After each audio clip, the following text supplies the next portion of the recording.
Hello and welcome. I'm Chaplain JC, and today I bring you a long overdue reaction video where I will be sharing my reaction to Bricky's part 2 of every Warhammer 40k faction explained. Now, before we dive in, I would really appreciate your support on this video, so make sure you smash that like button so that we can get the algorithm on my side and this channel, as well as this video, out to as many new faces as possible. I'm currently sitting on just over 400 subscribers, so very close to my next milestone of 500 subscribers. So if you haven't already subscribed, please do subscribe to my channel. It's absolutely free. It costs you nothing, but it means the world to me, and it would really make my day. But without no further ado, let's jump in to part 2 of Bricky's Warhammer 40k, every faction explained. This video is part 2 in a 2-part series on every faction re-explained. If you've not seen part 1, you were either snatched by the YouTube algorithm, or you don't let anything, not even common sense, hold you back. And for that, well, I wish I could be that strong. On that note, for everyone who did watch my reaction to part 1, thank you very much. Much appreciated for all the love I received and all of the suggestions on future videos to react to. Feel free to comment down below on some other videos that you think might be worth me reacting to as a Warhammer noob. The quest to find the Primarchs was expansive and treacherous, to the point where they really should write a book about it. Despite never seeing the Emperor before in their lives, the Primarchs all instinctively knew who the Emperor was. Whether it's his psychic connection to him or just plain old intuition, the giant golden god is a bit of a giveaway. The Primarchs all lived their own lives, and some lived substantially better lives than others. Rabute Gilliman of the Ultramarines rose through the ranks of his worlds and ended up turning an entire sector into a high-functioning society, where others, like Mortarion, lived on the poisonous hellscape of Barbarous under the boot heel of his own adopted father. When the Emperor arrived, some wanted to play a little bit of catch with their dad at first, and some didn't trust the baseball bat he was carrying, and Horus? some didn't want to play at all. Eventually, one by one, the Emperor returned his sons to his side to bring them back together as one happy family. A family who needed a good cleaning. What? Well, yeah, so half his sons turned on him. After the Emperor was able to bring all of his sons back into the fold again, he sent them on their way with his end goal in mind: reclaiming the lost worlds of humanity. Each of his Primarchs fanned out across the galaxy to accomplish this goal, but the one they were expected to report to was his favored son, and the first one found. So, having read Horus Rising, the first book in the Horus Heresy series, I know that this is the is it the Great Crusade? Great Crusade? Black Crusade? I can't remember which one it is. It's a crusade of sorts. And this is obviously in the build up to what eventually unfolds as the Horus Heresy, right? Am I right in saying that? Someone do please correct me down in the comments below. Found, allegedly, which was Horus. Horus was great to the title of War Master, and he certainly lived up to Big E's expectations, which were very specific and set by Big E himself to all of his sons. Fellow However, bald man, either intentionally or not, the Emperor did not mention to his sons some of the more chaotic aspects of the galaxy. Horus himself, while in the process of reclaiming a more advanced human world, was informed of the existence of chaos gods, a factoid that Horus initially did not believe. To him, it was a bit unfathomable to think that his father would omit such significant information on the inner workings of the galaxy. However, he soon realized this was the truth, and this betrayal was unacceptable. With the astronomical weight put on his shoulders and his father immediately leaving it all in his hands, combined with the What could spoil this for me now is, obviously, I know, well, it might not be obvious, but I know the end result of the Horus Heresy, right? I know how it ends, but it's what happens between, say, A and B, the journey, what unfolds, what happens, who does what. So I'm still reading the books at the moment, and I've tried to avoid as many lore videos as possible so that I can enjoy the books. But I get the feeling that Bricky might spoil a few things for me here, but that's all part of these lore reaction videos, I suppose. All part of the fun. The slow corruption of his mind by those closest to him, he began to change his tune.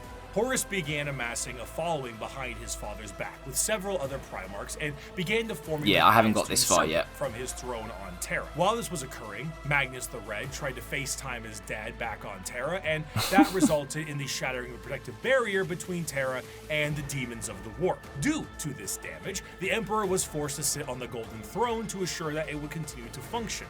Ultimately, half of the Primarchs would fall to chaos, and the remaining half would fight back viciously against their brothers. Horus eventually gained the upper hand and arrived in orbit above Terra itself, and after antagonizing his father enough, the Emperor temporarily removed himself from the throne, strategically putting his old friend there as a seat warmer, and went to confront Horus himself on the Vengeful Spirit, his flagship. The Emperor faced down his son, and after a heated battle and 64 novels, the Emperor managed to obliterate Horus on a sub-atomic... It's those novels that I'm working my way through now. I've got the first 3 bought, first one read, second one I've just started, but it does seem as though he is...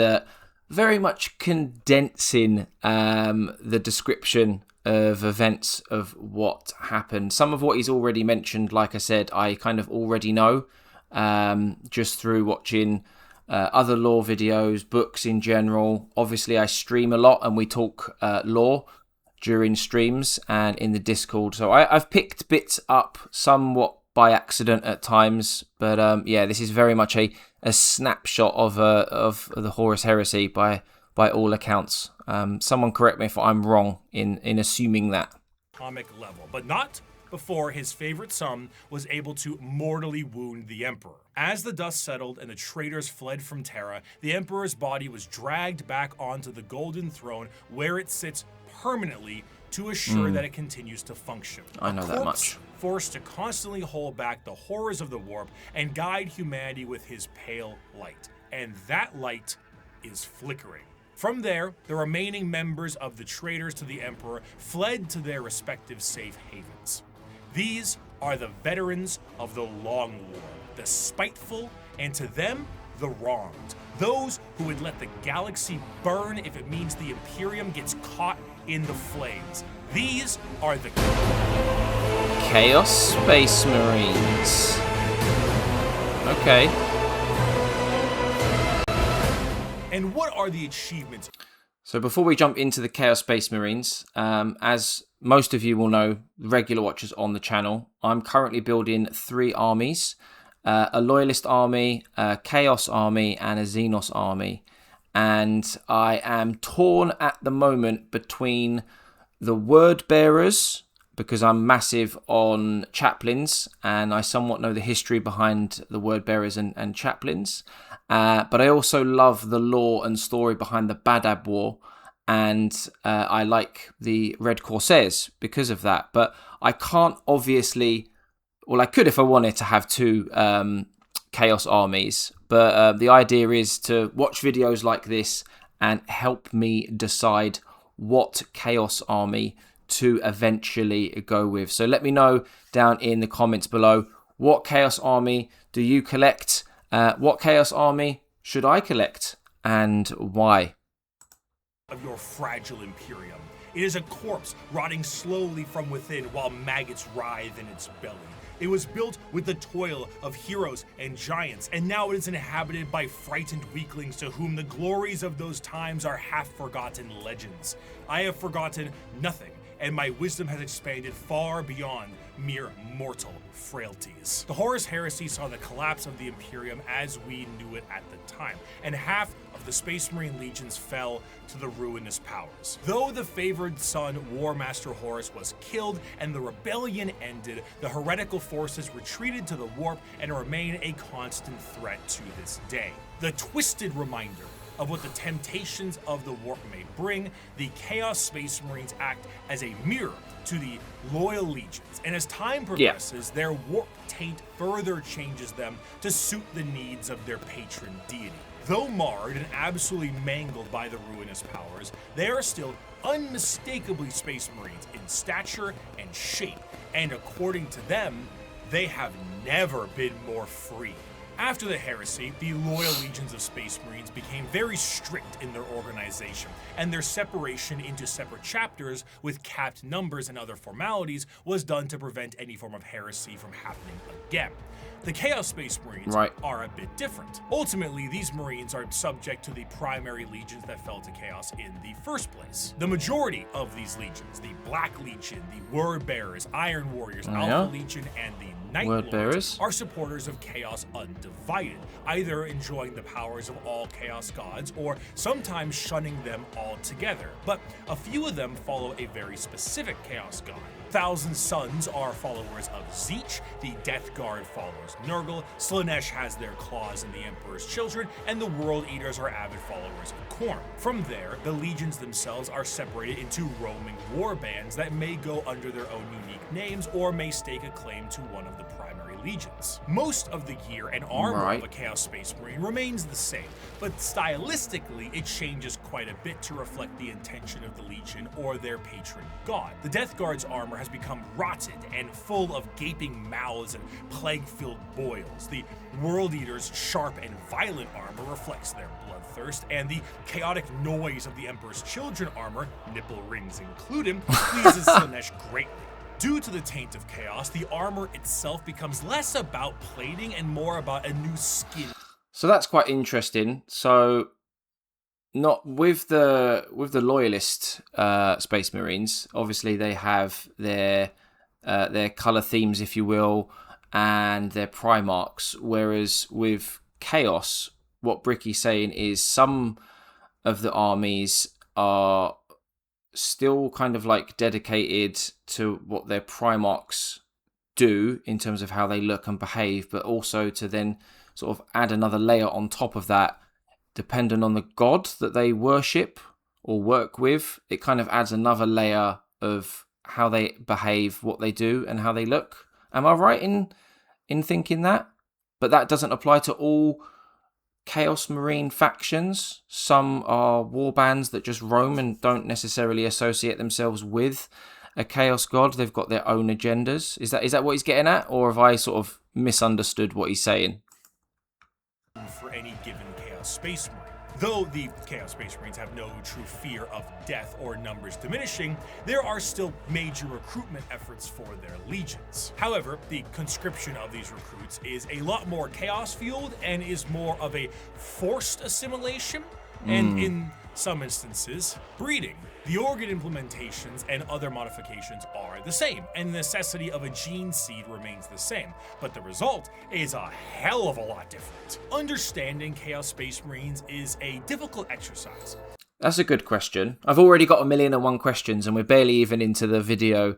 So with Loyalist Space Marines, they obviously have their home worlds, or various worlds like that, where they would recruit people from a young age, kids essentially, in order to become Space Marines. So how does it work for, unless Bricky's about to explain it, because he didn't really touch on it too much there, except saying that they, essentially force people. But is there a process? Like, what is the process? Like, how do they manage to sort of make sure that their numbers don't dwindle so they eventually get sort of like wiped out? Because obviously these factions have been around for tens of thousands of years and they've not been wiped out. So where are they topping their numbers up? How are they doing it, so to speak?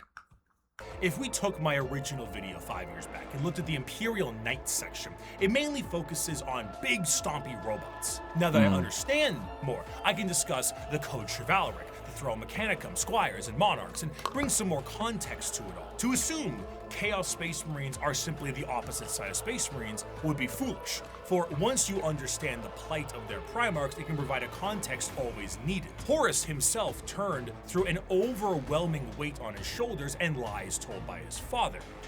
But what of Angron? Angron lived as a slave gladiator for his planet's masters, who took Dark Age technology and shoved it into his brain, so experiencing any emotion other than rage was agony for him. He finally leads a revolt for his fellow gladiators and frees himself from the confines of servitude.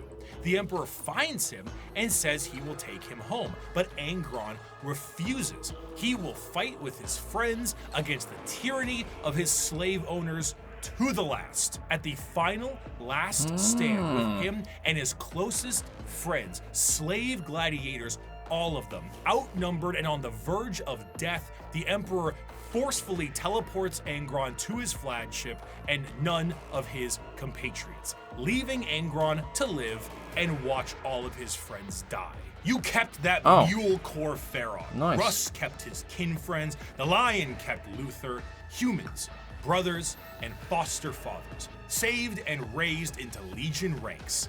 But not me. Not Angron, no. Did the Emperor teleport his gold-wrapped custodians down to help me in my army?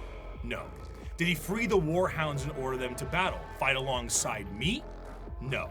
Did he save my brothers and sisters the way he spared and honored the Lion's kin, the way he honored Cor Pharaon? No, no, and no. No mercy for Angron, Angron the Oathbreaker, Angron the Betrayer. Conrad Kurz lived as a low... When you look at examples like that as to why certain Primarchs turned bad and to chaos, not that I'm justifying it, but when you look at it like that, it's writing's on the wall, and I'm only going to assume that things get worse, or there's a bit of a theme here with why maybe some of the Primarchs turn to chaos.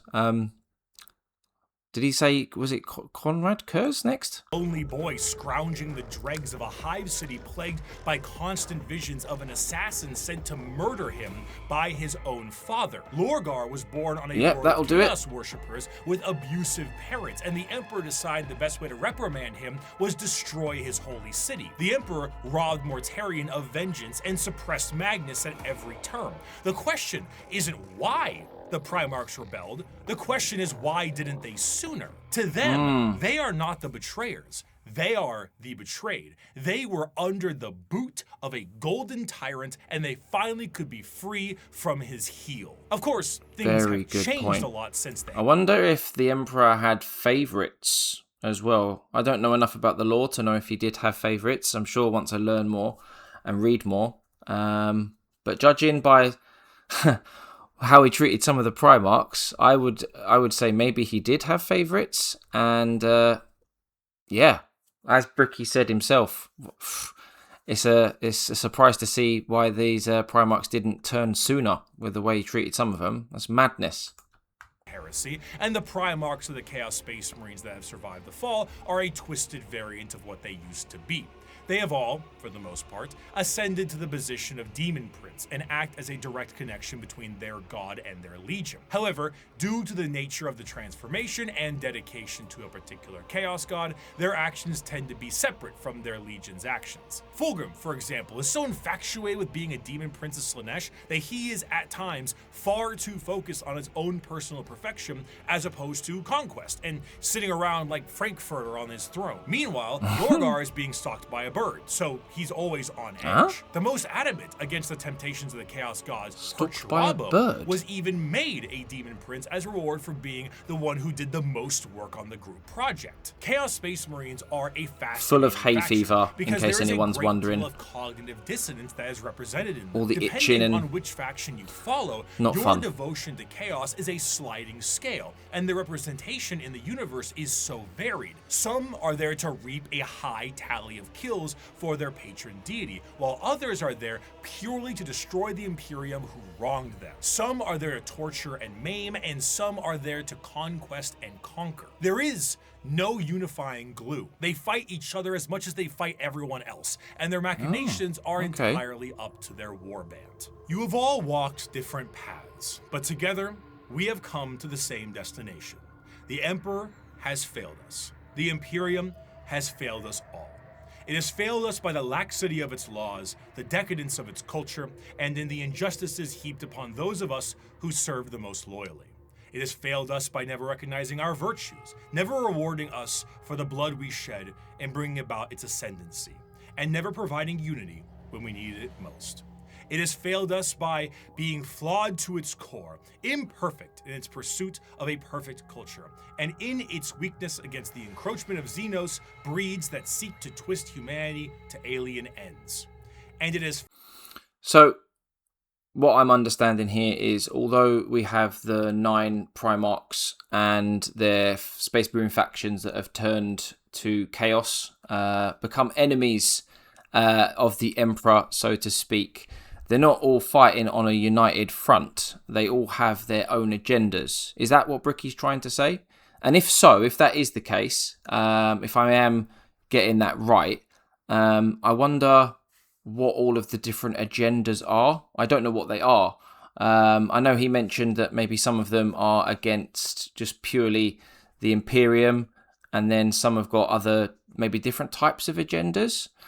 Maybe that will help me in picking, or what I eventually pick as my Chaos faction to build an army around. Hopefully Bricky goes into what each of their different agendas are. Otherwise, I'm going to have to find another lore video that explains it all to me, unless someone helps me down in the comments below, of course. Failed us most of all by being founded upon lies. The Imperium is forged by a dangerous deceit and erodes us all by demanding we sacrifice truth on the altar of necessity. This is an empire propagated by sin that deserves to die. And here on Istvan 5, we begin the purge. From these ashes shall rise the new kingdom of mankind, an Imperium of justice, faith, and enlightenment. An Imperium heralded, commanded, and protected by the avatars of the gods themselves. An empire strong enough to stand through a future of blood and fire.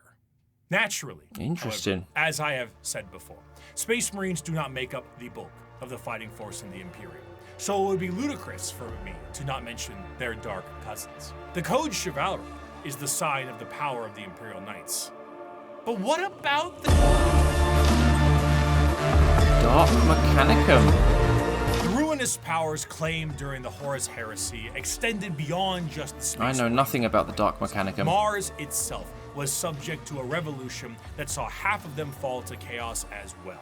And some of the once loyal knight houses saw themselves swearing fealty to the dark gods. The falling of these factions allows for the war machine of chaos to continue uninterrupted and to have firepower equal to that of the Imperium itself. The Dark Mechanicum, as the name suggests, is the chaos-affiliated branch of the Mechanicus, and have a lot more free reign, much like the freedoms of the Chaos Space Marines. The seeds of the Dark Mechanicum were planted fairly early due to some of the Mechanicum not really seeing the Emperor as the Omnissiah immediately, and Horus exploited. Do the Dark Mechanicum have models for the tabletop? I'm trying to think whether or not I've either completely missed that they have a range to buy from, or whether they actually don't have one. I can't remember seeing one. Yeah, someone let me know. This to allow the schism to happen a bit more naturally. Unlike their Imperial brothers, the Dark Mechanicum have the ability to invent and innovate. What a concept. While also utilizing forbidden technologies such as the Silica Animus or AI. The Dark Mechanicum do have their own desires to find lost technologies and put them to use, but they're more interested in taking ancient and forbidden technology from Imperial worlds and activating them for their own purposes. Because what good is a bunch of knob and tube wiring if you don't overload it with as many extension cords as possible? However, instead of being clear-cut and more generalized creations, inventions, the inventions of the Dark Mechanicum are inherently tied with the warp and its demons. Genetic experimentation and modification, the fusion of man and machine are exceptionally common, and no creation is more reflective of this than the demon engines. Instead of regular tanks and vehicles, the demon engines are machines bound with the presence of demons to make them living war machines. Unlike the vehicles of the Imperium, where a Mechanicus priest may be there to aid in its repair, a Warpsmith sorcerer is there to essentially repair and irritate the demon engine so that it can be a more effective killing machine. In certain factions, like the bitter and siege-loving Iron Warriors, they will lure demons with the promise of glory and easy bloodletting, only to then forcibly trap them into these demonic engines to use as weapons of war against the Imperium. Some lesser gods, like Vashtor the Archifane, is also a contract and arms dealer for the demonic stuff that comes out of chaos. Many demons may sign a pact with Vashtor in the soul forges of the warp, and in doing so are given the weapons of war to kill as much as they can. Should they do so, excellent, you may keep it. Should you not, I hope you enjoy your soul working in the forges for all eternity. That's what you signed with blood and oil. In addition, much like their ties in the Loyalist realm, the Dark Mechanicum and the Chaos Knight houses are deeply intertwined. There were, of course, many Knight houses that swore fealty and bent the knee to War Master Horus during the Heresy, but a good portion of them had no choice, as they were absorbed by warp storms and corrupted into compliance. Many of these Chaos Knights reflect the very early Dark Age technology Knights with more corrupted weapons. The Throne Mechanicum, which once had a noble sitting and taking control of generations of previous drivers and taming a beast, is now a saddle to a monstrosity of wrath and hatred. The noble.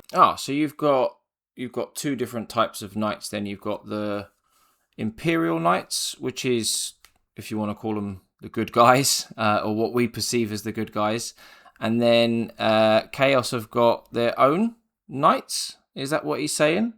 I don't really know too much about the knights, to be honest with you, and it's not a part of the lore that I've looked into yet, and I haven't been sort of sucked into any of the models just yet. I know they're very, very popular for the tabletop, but yeah, not something that I've kind of got sucked into yet. I'm sure I will do at some stage.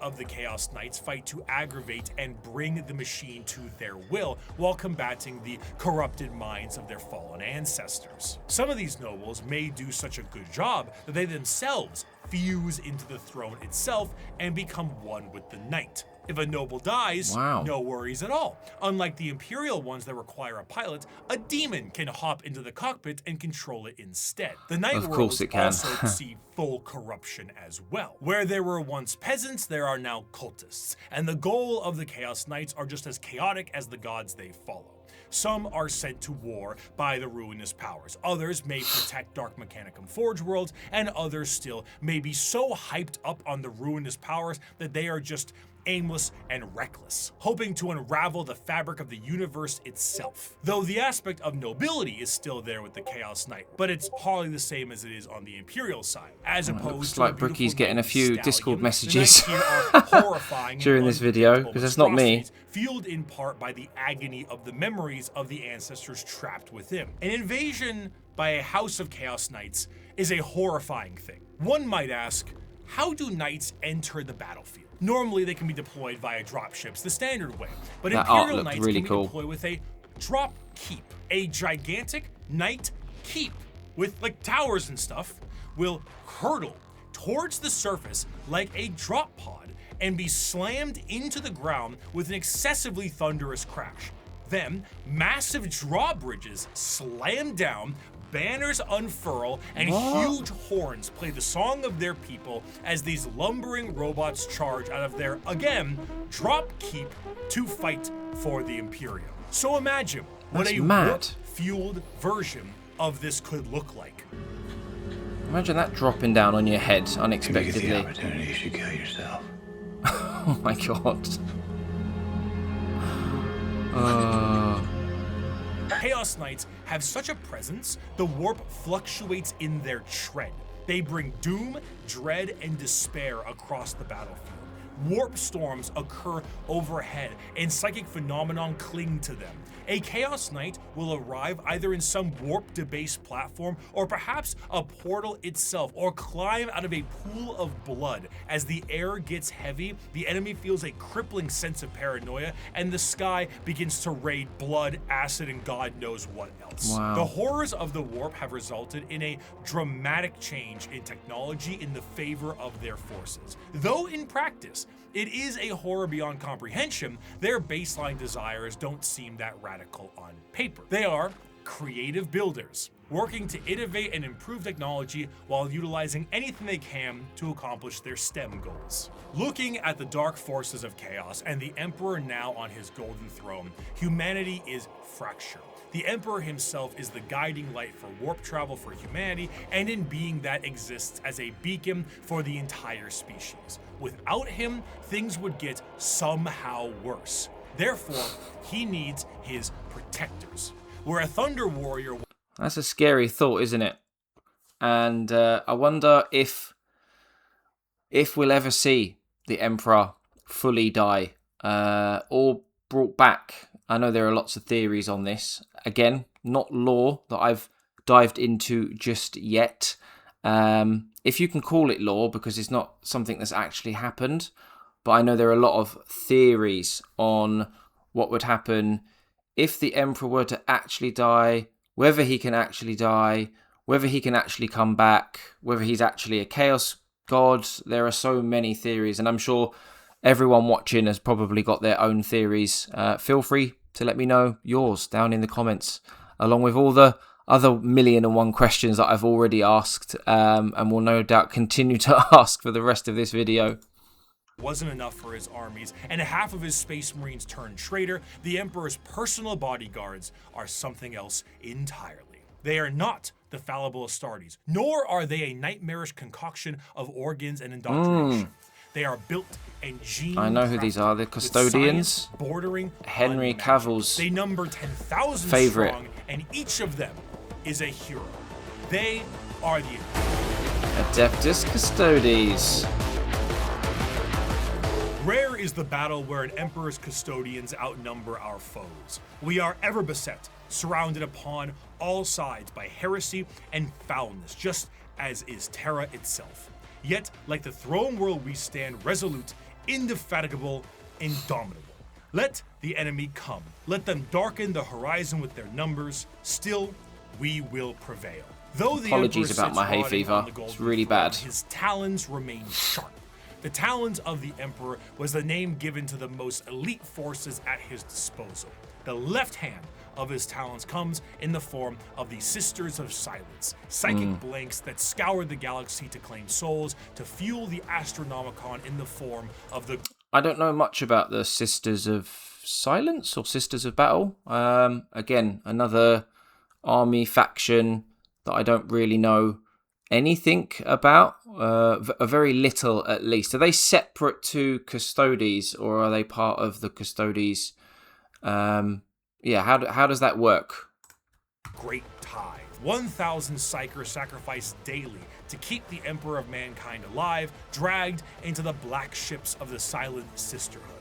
The right hand of the Emperor's protectorate, his golden bodyguards that serve him and only him. Oh, it would These seem as though they're are separate the then. Custodians. While the members of the Space Marines Left went and right out hand, to take right, back the okay. galaxy, the Legio Custodes stood back and kept a close watch over the Emperor himself. The Custodes are, in a sense, similar to Space Marines in that they are genetically modified super soldiers clad in power armor, but that is where the similarities stop. Their genetic makeup seems to be made from the Emperor himself, or at least something quite close. And the precision of their creation predates the development of the Space Marines and even the Primarchs. Unlike Space Marine recruitment, where there's a process undertaken when a subject is at least somewhat grown, a Custodian's process begins at infancy. The methods in which they are made are a secret, but what is known is that at the very beginning, each Custodian was made by the Emperor himself. Regardless of the bioalchemical process, the process... I actually didn't know that they were made differently to Space Marines. I actually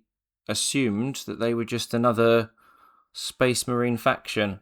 That's interesting, especially the part where he says that they start their transformation from infancy versus a Space Marine, which I think is at like 8, 9, 10 years old. I know he said that the way that things are done is very much a secret, but yeah, if anyone does know the lore about what makes Custodes different to Space Marines, I'd be keen to know, because I didn't know that.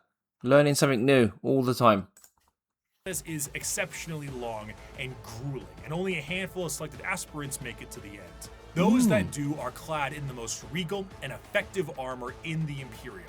Commonly, a custodian is seen carrying a guardian spear, an utterly yoked-up version of the staves the Praetorian Guards of the Emperor in Star Wars had.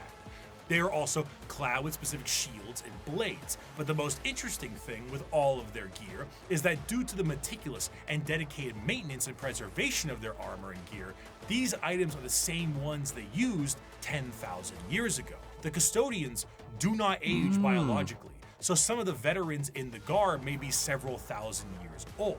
And unlike the Space Marines, they fight entirely as a solo force. When a line of custodians is holding back waves of enemies, they operate independently.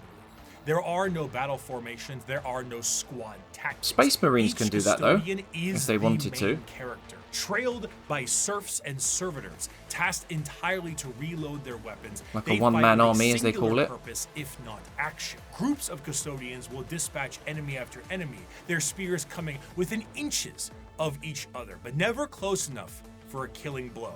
Their strikes are intentionally defensive, allowing their opponents to attack 1 to 2 times before parrying and ending their lives. Each strike deflected is an opportunity to know their enemy more and learn from their patterns. They are truly the Emperor's bodyguards, masters of close combat, enemy knowledge, and reactions measured in milliseconds. Though the custodians are a part...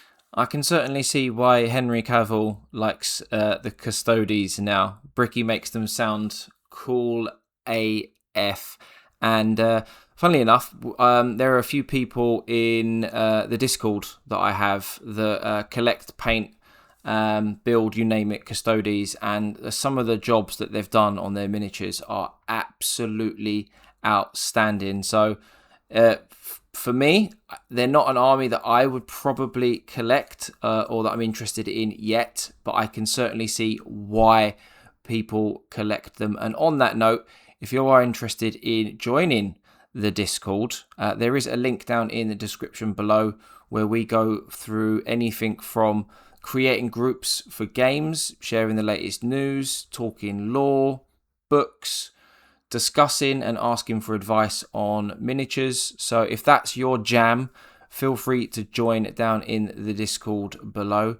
And if you haven't already, please do hit the like button. Help me get this video out to as many new faces as possible. It also lets me know that you like this type of content, and I can continue making Bricky reaction videos as well as others. And in case you missed it at the start of this particular video, I'm aiming for 500 subscribers next, and I'm at the 400 mark. So if you are new around here, please do subscribe. It's absolutely free. It costs you nothing, but it means the absolute world to me, and it helps me grow this channel the way I want to.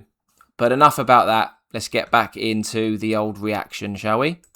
Of the Adeptus Terra, the members of the Guard only answer to their own leadership and the Emperor himself. The leader of the Custodes is known as the Captain General, and individual squads of custodians are overseen by a shield captain. As their focus is on the Emperor, their command center is located within the Imperial Palace. The Tower of Hegemon serves as their primary base of operations, but there is a dedicated elite guard of custodians known as the Companions that stands 300 strong by the Emperor's side. In total, the Custodes are 10,000 strong, and when a member retires, their name is added to the Hall of Name and vanish across the galaxy in a cloaked disguise to serve as eyes and ears for the Imperium. Despite their numbers and their strength, the members of the Custodes do not consider themselves to be soldiers or warriors in any way. They see themselves strictly as the guardians of the Emperor in all facets of his presence. This extends beyond the physical Custodians believe they represent the guarding of the Emperor's ideals and philosophies too. Their gains are both physical and literary. They are the protectorates of everything the Emperor stood for, and in doing so, the Custodians are also artisans and scholars, in addition to being the Golden Guard of the Golden Throne. However, due to this nature of being protectorates, they have a very strong view when it comes to the Space Marines and the Primarchs. The Emperor himself had insinuated many times that once the galaxy was brought to heel, that there would be no need for the Space Marines anymore, and they were to go the same way that the Thunder Warriors went before them. The Custodes were meant to be the judge, jury, and executioner of this will, and are biologically designed not only to be able to take down Space Marine with ease, but to be able to go toe-to-toe with the Primarch as well. During the Heresy, the Custodians mused on how suspiciously easy it was to kill Chaos Space Marines, as if they were trained and made for that explicit purpose. Constantine Valdor, one of the closest advisors of the Emperor, was asked if he ever disagreed with Bricky on something, and he said once, with the formation of the Primarchs. I feel I do my best, but they don't. Let me ask you a very fair question. What do you do successfully? Quickly. Oh, damn. Burn. Oh, dear. I hate that every time we're in Untucked, the conversations are about me. And besides the trained distrust for Space Marines, the Custodians also have evidence for their distrust. The Horus Heresy saw half of the chapters fall to chaos and turn traitor against the Emperor. In the mind of a Custodian, the fact that half of the Space Marines fell before means that the other half can fall with ease. They are fully capable of wiping out literally any force put against them, and in a sense are the final representation of the golden age of terror. However, they are forced to stand in silent and blind service to the Emperor and to the ill of the Imperium. And they, for 10,000 years, have stood vigil over the Imperium and have watched its rise and fall with the inability to do anything about it. While they do go out and fight some battles here and there, at the end of the day, the vastness of the Imperium means that the closest advisors to the Emperor himself are powerless to make any change. But goddamn, can they kill a Space Marine? For 100 years, I stood my watch amidst the somber shadows of the Sanctum Imperialis. I was still as a statue, but always ready, always attuned to dangers unseen. Days, months, years passed by in a frenzied blur beyond those walls, yet within, little moved and nothing changed. For 100 years, I did not but wait, yet had any threat appeared, I would have struck it down in a heartbeat. For 100 years, I stood my watch, and as it ends, I can tell you this: patience is a weapon. Of course, a threat directly to Terra itself would... So I knew that the Custodes were somewhat strong. As I mentioned, you know, they're a popular faction, an army that people collect, so people do talk about them quite a bit, but I didn't realize they were this strong. Very, very strong. Would appear to be something foolish. It's in the deepest parts of Imperial space and is one of the most defended bastions in the galaxy. You truly have to be foolhardy or insane to think that you can take on Terra itself. However, one faction certainly got close. In the dark ages Orks of the stars and in a river of misery, there is one faction having a cracking old time. It's gotta be Orks. The galaxy sees them as savages, yet they have already figured out the questions of the universe. Their numbers are uncountable, their technology incomprehensible, it's going and yet green. their violence is so very green. I am, of course, talking about the...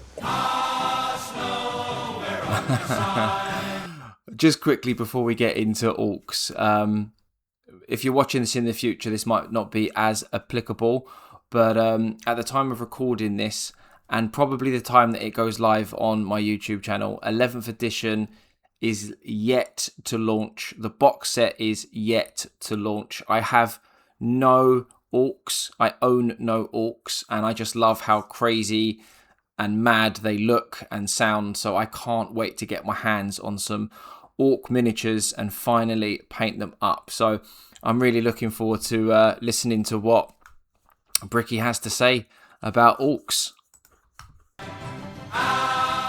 The Orks are the pinnacle of creation. For them, the great struggle is won. They have evolved a society which knows no stress or angst. Who are we to judge them?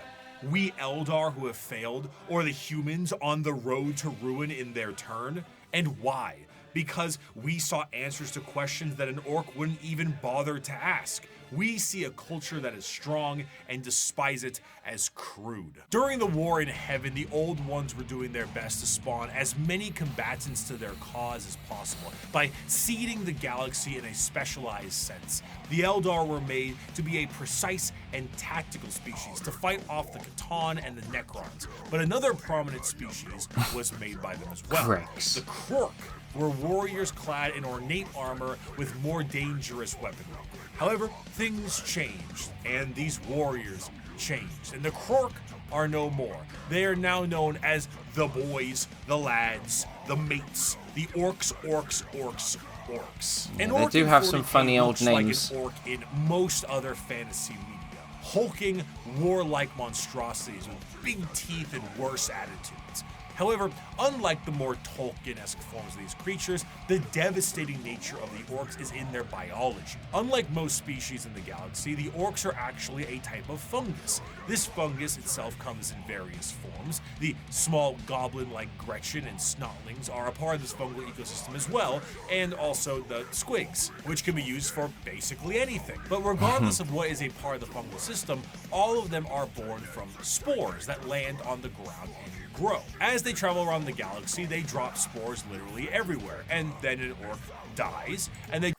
I'm assuming this is why people say that they are like impossible to eradicate once they're on a planet, for this exact reason that Bricky's explaining now.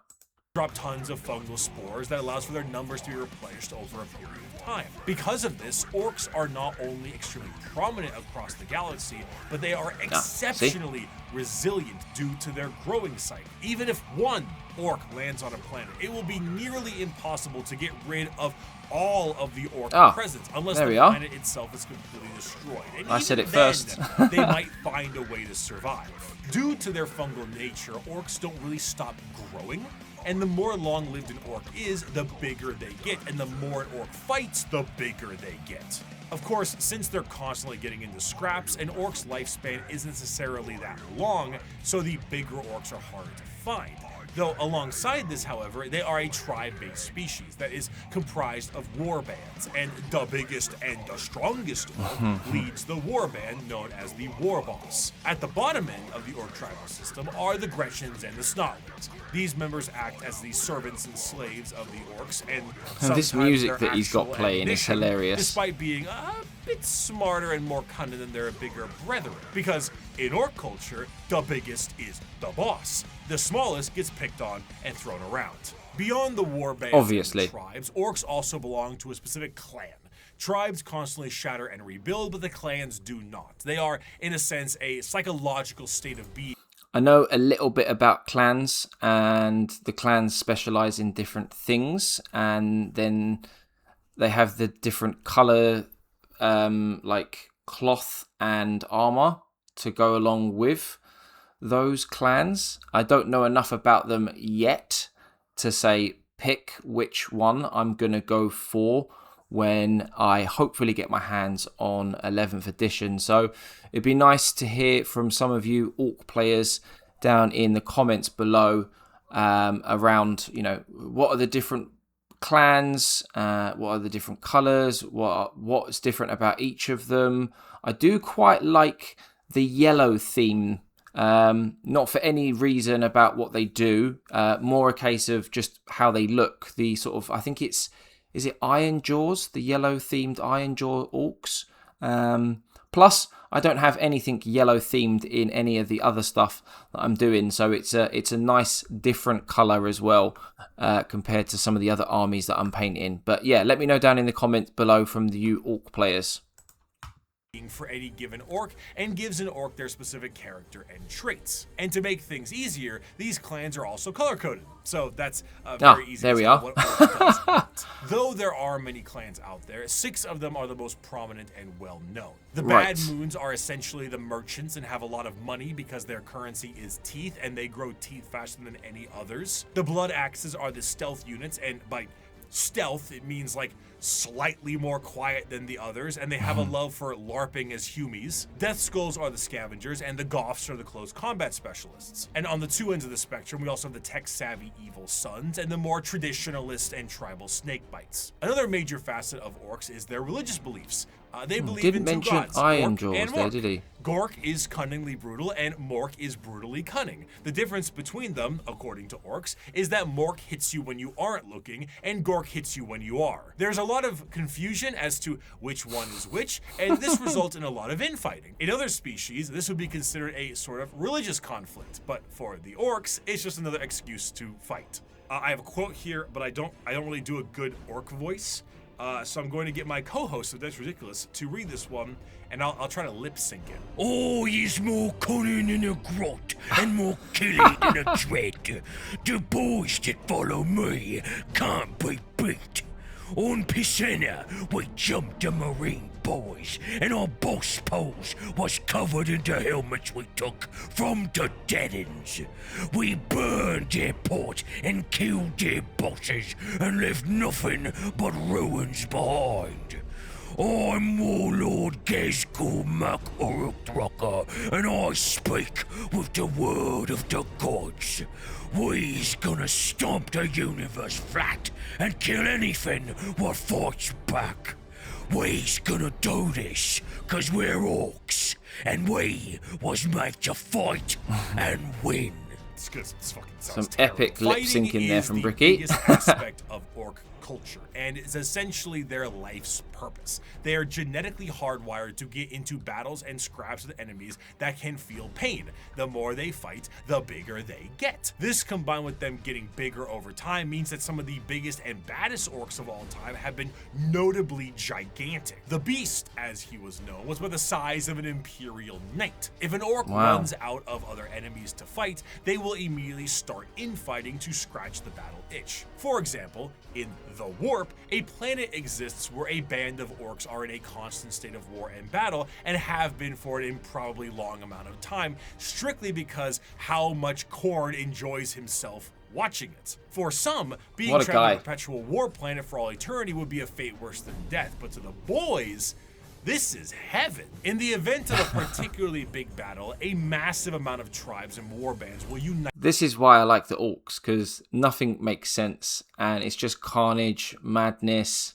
It's difficult not to like the orcs, even if you don't collect them or read about their lore. Just generally speaking, for me at least anyway, it's difficult not to like them. There's so much to like.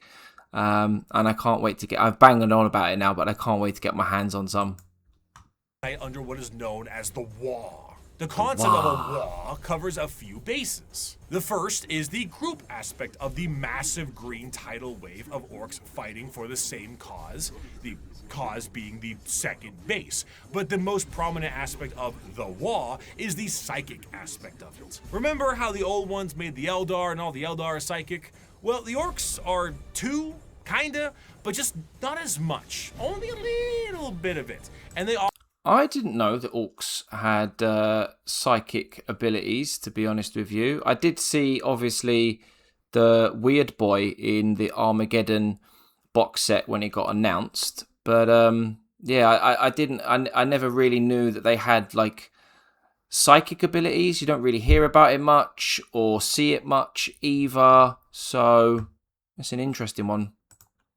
Often don't know how to use it and frankly don't care. But a huge gathering of orcs generates a psychic field that allows orcs to be more organized, dangerous, and dedicated to the war-based cause. Okay. However, the true extent of the psychic energy and its usage is relatively unknown, but that doesn't matter considering the outcome 90% of the time. In a similar sense, their ragtag technology and weaponry is also a mystery to most who encounter it purely because of that Wa energy. The technology the Orks use seem to be held together with duct tape and plastic glue, and crude doesn't even begin to describe it. Their guns seem to have an inordinate amount of ammunition and firepower, and they are seemingly able to put things together on the fly in the middle of combat. The Imperium None of it is of makes the mind any the sense. Orcs' weapons and machinery only work due to their innate psychic ability, but realistically, Orc gear hardly works in the first place. Weapons blow up in a Bugs Bunny-esque manner This is all why I the love time, them. and their war buggies can collapse in the middle of battle. Make Just because it make works sense. a handful of times does not mean it's an effective weapon.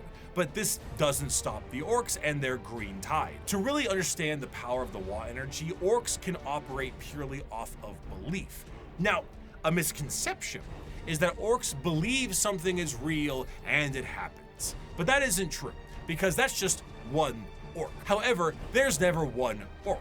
There's normally a few billion Orcs together, and if they all believe something is true, the warp will tend to respond with a positive green light.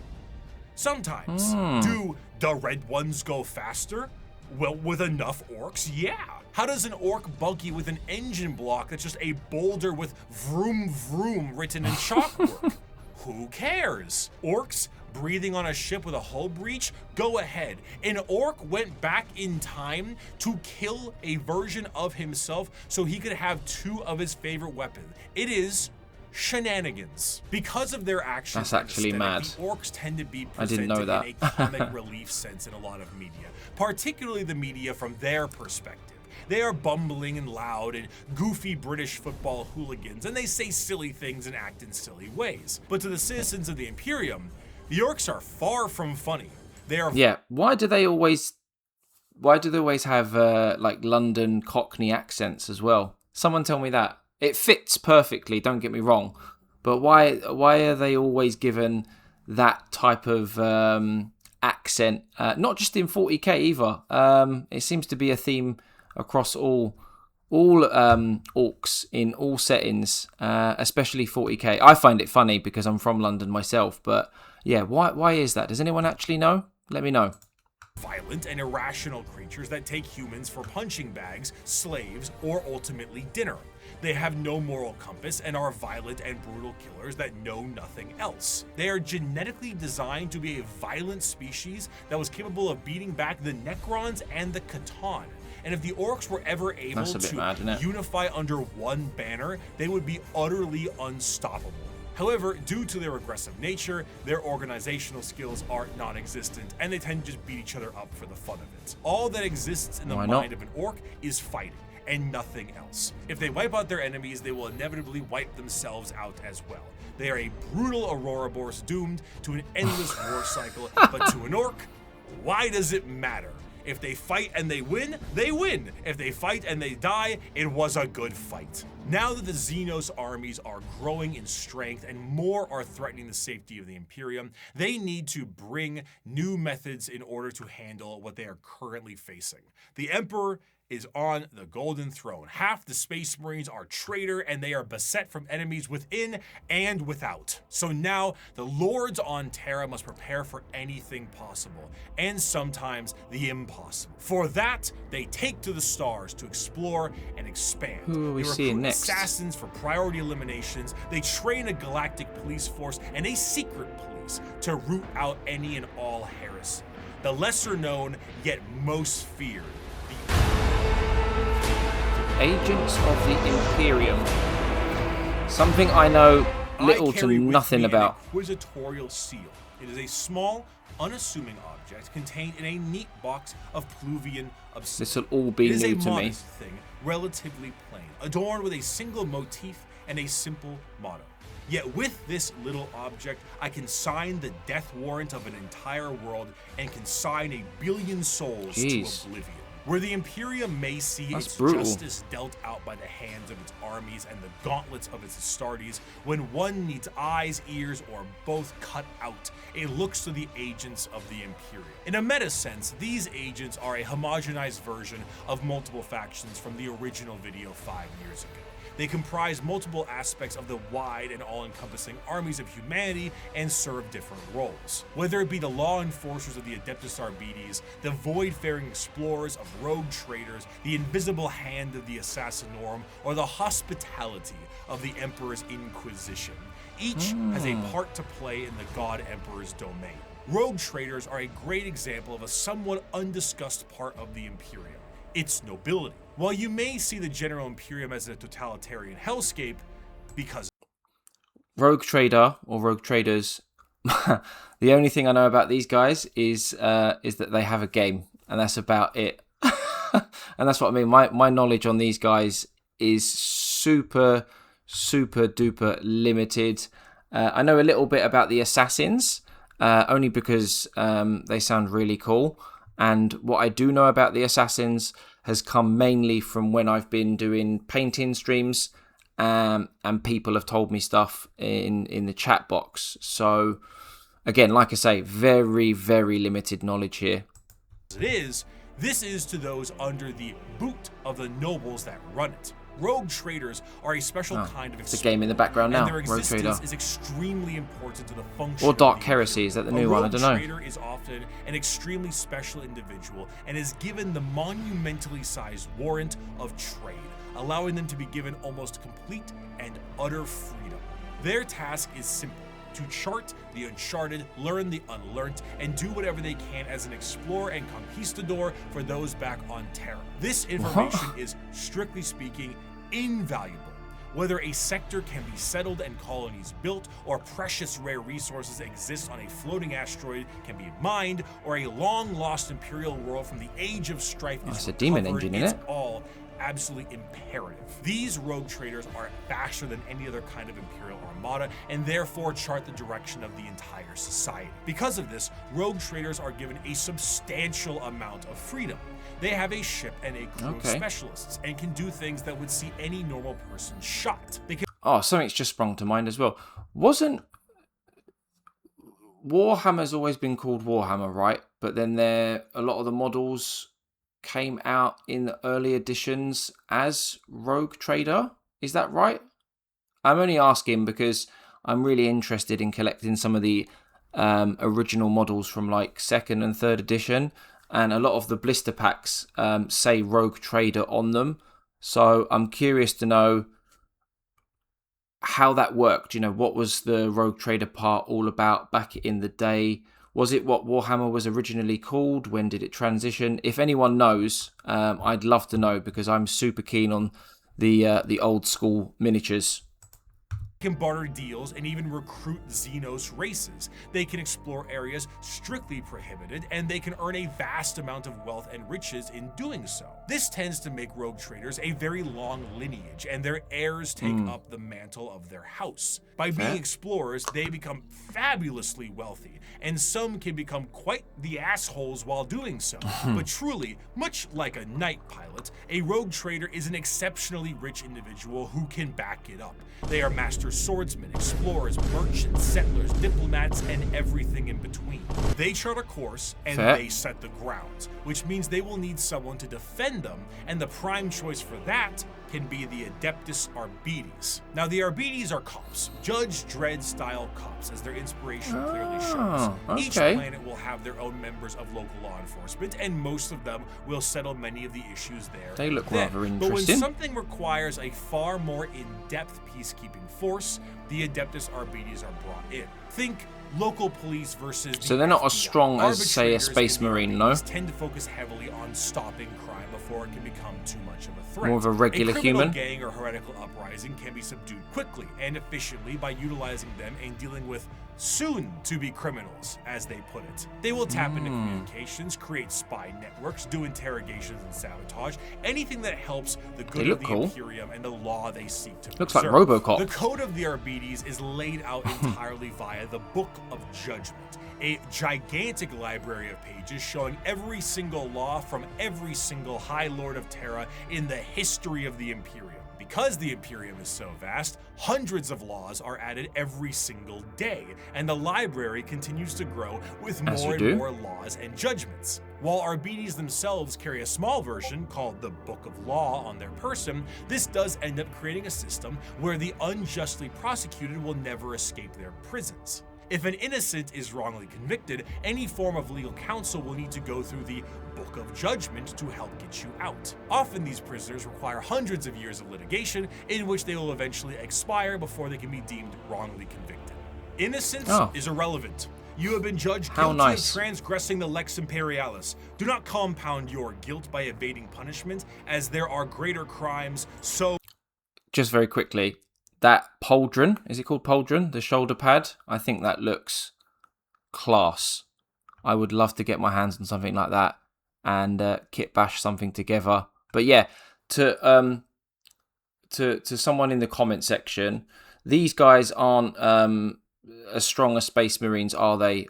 Or are they? Are they just like regular humans that have been trained? Because he didn't look as big as a Space Marine either. He looked like just a regular sized human. So again, like I said earlier, I know pretty much nothing about these guys.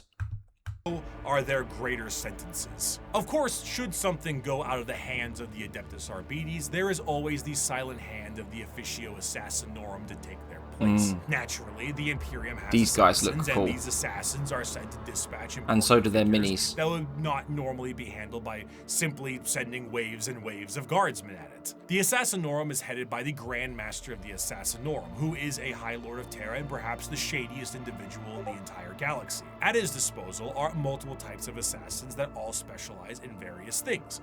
Their training is extreme and absurd. Aspirant children are often subjected to Hunger Games style combat with each other on the ride over to the temple. Then you get low gravity, high pressure, traps, horrendous physical and mental strain, and everything in between. Then their minds are wiped completely and the real fun begins. An Imperial assassin is nothing to mess around with. He looks cool. They are some of the fastest moving and hardest hitting things the Imperium has at hand and can go toe to toe with Space Marines depending on which temple they are from. Really? Some, like the Vindicares, are master snipers who lie in wait for weeks, days, or even months just to get the perfect headshot from 5 kilometers away and disappear.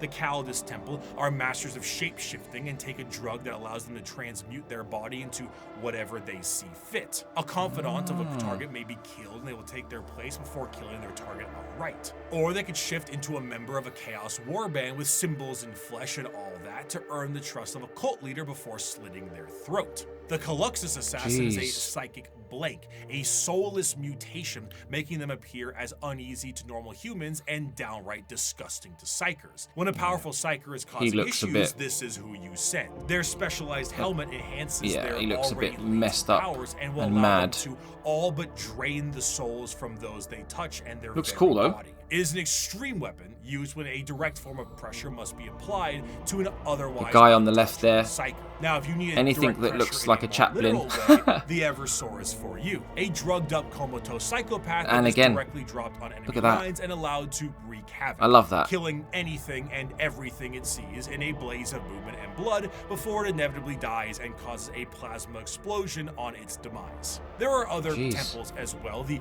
Vanus Temple acting as sort of like a cyber hacker. The Venomim Temple specializing in poisons. But all in all, assassins move with their skin-tight body gloves with a speed unmatched and force unexpected. One of the best assassin novels puts a Vindicare, Calidus, and Vanus to infiltrate a night world, kill the High Monarch of the Night, who is permanently stuck in his giant robot knight, install a new ruler in his stead, and make sure nobody knows the Imperium did it. Their missions are insanity, and their tasks impossible, and they do it anyway. Thus is the power the Assassinorum wields. We do not determine the guilty, we do not decide the punishment. We are merely the cold instrument of the Emperor's vengeance. There is no form of death unknown to us. There is no form of terror beyond our means. There is no enemy outside our reach. We are the blade that hovers over the throat of the traitor. We are the bullet that awaits the heretic's skull. We are the poison in the throat of the alien. However, despite the prowess of the traitors, the police, and the assassins, there is one that stands above all. As the Imperium settled into its post-Emperor world, they needed a force to root out corruption wherever it could be found. but they needed specialized individuals who could do so. Men and women who would serve as detective and executioner. This new secret police would have unlimited authority, and they would be known as the Inquisition. Inquisitors of the Inquisition. So the Inquisition, I've got the book, is it the Eisenhorn Omnibus? Would he be classed as someone that works in this area? I'm yet to read the book, that's hence why I'm asking, but it sounds like it fits. Are one of the most feared individuals in all of the galaxy for the common members of humanity. Trained in the most difficult of conditions and mental hardening, they have long closed their minds to the compassions of those they deem guilty. Inquisitors are, for the most part, detectives, but they are detectives whose authority is unmatched and actions justified by the state itself. Similar to the KGB, the Gestapo, the Stasi, the OVRA, but unlike those organizations, the Inquisition has far more authority and is one of the only types of individuals who can commit exterminatus, the term used for the utter and total destruction of a planet that is no longer deemed usable by the Imperium. While it is a very exciting word and a commonly notable thing done in Warhammer, exterminatus is not actually used particularly often. It's a last resort entirely meant to stop the enemy from gaining a major foothold or spread even more corruption.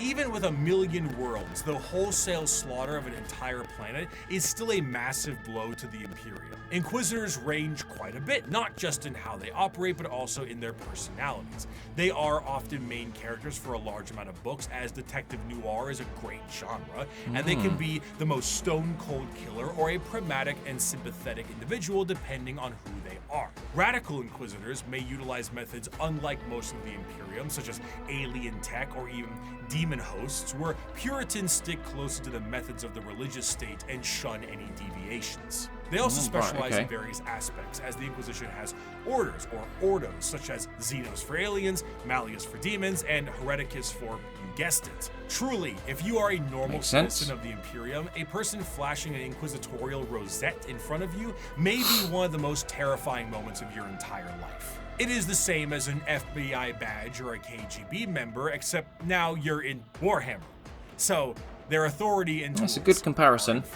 Agents of the Imperium are vast and offer a ton of different concepts to the world of Warhammer, and they continue to expand as the Emperor's descent into the Golden Throne has lasting effects on humanity. As time progressed, a few people seeing the Emperor as a deity made their voices louder, and over a few thousand years, worship of the Emperor was not only considered expected, but state mandated.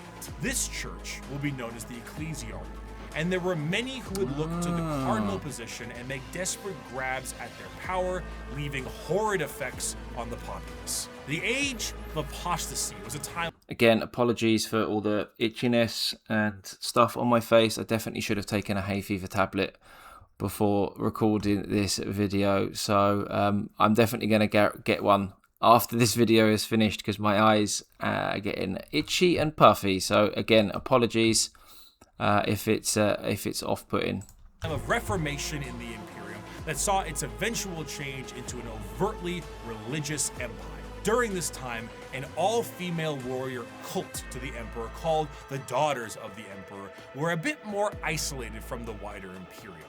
However, as the ecclesiarchy began to take root, one Goj Van Dyer became the High Lord of the Administratum and noticed these warriors and felt they could be useful to him. Goj himself told these warriors that he was the voice of the Emperor himself and demanded they fire upon him to prove it. Having a little hidden force field that this warrior cult had never seen before, the bullet bounced off of him and showing him to be unharmed, truly blessed by the Emperor. This cult became known as the Brides of the Emperor and acted as his personal bodyguards and... There's loads, isn't there? ...aides. However, Goj Van Dyer was a tyrant, and his horrendous reign spelled ruination for the wider Imperium, which made the Adeptus Custodes take notice. Despite an outright coup and revolt against him, the deadlock was getting steep as the Brides of the Emperor's fierce combat skills kept him safe. One custodian made contact with the leader of the Brides and brought her into the throne room of the Emperor himself. Nobody knows what transpired in that room, save for Alicia Dominica, the the custodian, and the Emperor himself. However, she left the room with her hair bleached pure white from the interaction, marched her battle brides directly to Van Dyer himself and said, "You have committed the ultimate heresy. Not only have you turned your back on the Emperor and stepped from his light, you have profaned his name and almost destroyed everything he has striven to build. You have perverted and twisted the path he has laid for mankind to tread. As your decrees have stated, there can be no mercy for such a crime, no pity for such a criminal. I renounce your lordship. You walk in the darkness and cannot be allowed to live. Your sentence has been long overdue, and it is now time for you to die." Despite not having any time to die, Doge Van Dyer found some time to do so. With his head lopped clean from his body, the brides of the Emperor were no more, and the ecclesiarchy signed a document to stop Van Dyer's reign from happening again. They would no longer be allowed to have men under arms. Men. Ah, Sisters Sororitas. Before we go any further, and Bricky always loves to pause these videos with a rather interesting face to say the least, please do like the video. It really does help me out. If you haven't liked it already, please do go ahead and smash that like button. Subscribe if you're new around here, because I'm aiming for 500 subscribers and I would love to get there with this video. So please do hit that subscribe button. It's absolutely free. Costs you nothing, and it means the world to me. Let's crack on with the Adeptus Sororitas. Again, another army faction, whatever you call it, that I know very, very little about. So this will be more learning. The Adeptus Sororitas, or commonly known as the Sisters of Battle, the nuns with guns, the fighting Nuns force with guns. of the church. Despite being the main militant faction, Love the that. Sisters of Battle, Nuns their with organization guns. actually is far more diverse than this and have many more nun-based roles for their members. They are organized by various orders with various specialties in mind, such as the non-militant orders like the Hospitaller, Dialogus, and Familius, including things like helping with surgical equipment and various other medical stuff, Duolingo, and a poli-sci degree. These orders are further separated into smaller orders in an almost Space Marine chapter sense, but tend to have more flexibility due to the nature of their work. And in addition to that, there is flexibility between the orders. It is not uncommon for a member of one of the more battle-hardened orders to switch to a more passive one once they've sustained battlefield injuries or are a bit closer to retirement. As mentioned before, the Sisters of Battle are a part of their own separate organization, the Order's Militant, and feature the highest number of any given sister. They are the official fighting force of the ecclesiarchy, and they specialize in wars of faith. Unlike the deployment of Astartes and Guardsmen, the Sisters of Battle are often deployed with members of the Inquisitorial Ordo Hereticus due to the holy war nature of their battles. The Sisters of Battle are suited up with their own form of specialized power armor that gives them almost like a Joan of Arc vibe to the battlefield. Though lacking the more extreme modifications of a Space Marine's power armor, mainly to the fact that Sisters are, for the most part, regular humans, the power armor of a Sister of Battle almost matches the defensive power of an Astartes, but with added flexibility and versatility in exchange for strength. Some of the patterns of armor do allow for the enhancement of genetics, but this is far from the norm. This, combined with an arsenal of tanks and vehicles that have literal church organ rocket launchers on them, really brings across the holy war vibe in That's a mad. perfect manner.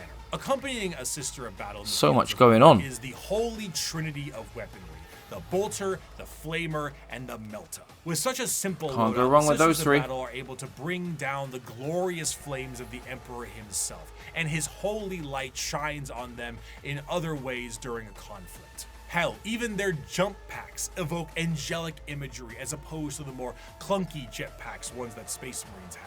In times of great turmoil or impossibility, a living saint of the Sororitas itself might appear on the battlefield surrounded by a litany of doves and cherubs, an almost comical scene of holy glory followed by literal hellfire. The Sisters are a fascinating organization because they take what is normally seen as a benevolent force and turn it on its head to be a horrifying method of war. Because the Sisters are so zealous, they are nigh impossible to persuade and almost never fall to chaos. In fact, any deviation from the Imperial faith may see you killed outright as you are deemed a heretic. At the time of recording this, which is May 2026, don't have Warhammer Plus, the TV subscription service? Isn't there a an animation TV show out about the nuns with guns at the moment? I haven't seen it myself, unless I'm getting mixed up with something else. If I am right though, someone let me know whether or not the show is any good, so I can add it to my my watch list. And sometimes Sisters have even less patience than the Inquisition does. To the Adeptus Sororitas, no punishment is too extreme for blasphemy and heretical behavior. Whether it's lobotomizing traitors to use as shock troops or attaching them physically to agonizing pain engines so they can die for the Emperor, anything goes. The most fascinating part of the Sisters, however, is their faith. We discussed how Orks often make things happen through belief because of their sheer number of them. The Sisters create miracles where they walk. They are not many psychers like Orks, but they are excessively devout and make up for that. Bullets barely miss targets they absolutely should hit. Guns jam, tanks malfunction, enemies slip and fall. The scene from Pulp Fiction is an accurate portrayal of what happens when the Sisters fight. I'd knock that shit off if I was you. Die, you motherfucker!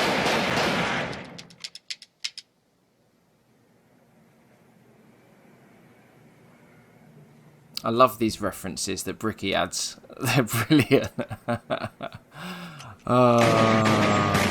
One of the most prominent figures is the Triumph of St. Catherine, a literal open casket with the saint of a Sister's order held aloft by lobotomized servant cherubs and protected by bodyguards of the faithful. The devotion to the Emperor swells so strong that acts of faith are made manifest, and sometimes angels themselves. When the Sisters go to war, they have thundering organs and litanies screeching out into the battlefield, hymns and songs. Nuts. They rabble off prayers on their lips and burn holy fire across the area. They spray holy water down from horns atop their vehicles. It is a genuine holy war, a procession of death. Saint Celestine is an undying deity, arriving precisely where she is needed and returning to the fold after each. If they're so hell-bent on like holy war, religious-esque beliefs, isn't that heresy according to the Emperor? Didn't he basically get rid of religion in its entirety as part of him sort of like, you know, taking over? So how does that fit into the law? Am I missing something here? Someone please explain. Death. When she dies, she sees a crying young girl atop a mountain of bones. Her bones after every one of her deaths. She climbs this mountain every time to help comfort this crying child and is rebirthed upon the battlefield. And one day, her deaths will create a mountain so large that even she will not be able to traverse it. Is she a demon of the God Emperor? Perhaps, but she'll be shot for saying so. She is genuinely and literally faith made manifest. Some Sisters may make a mistake, however, and find themselves questioning their faith, disobeying a command, and even leaving their order. These Sisters are sent for reconditioning and are known as the Sisters Repentia. They generally face the front of the line head-on and seek retribution and forgiveness from the Emperor. Some interesting himself. art Though there. their actions were heretical, repentia on the fields of battle is an indication of an individual wanting to become forgiven. They run aloft with torture devices attached to their bodies and a chain sword the size of their body. That doesn't look completely fun. Armorless to determine Nor sounds it. if this is how they die or if the Emperor will forgive them.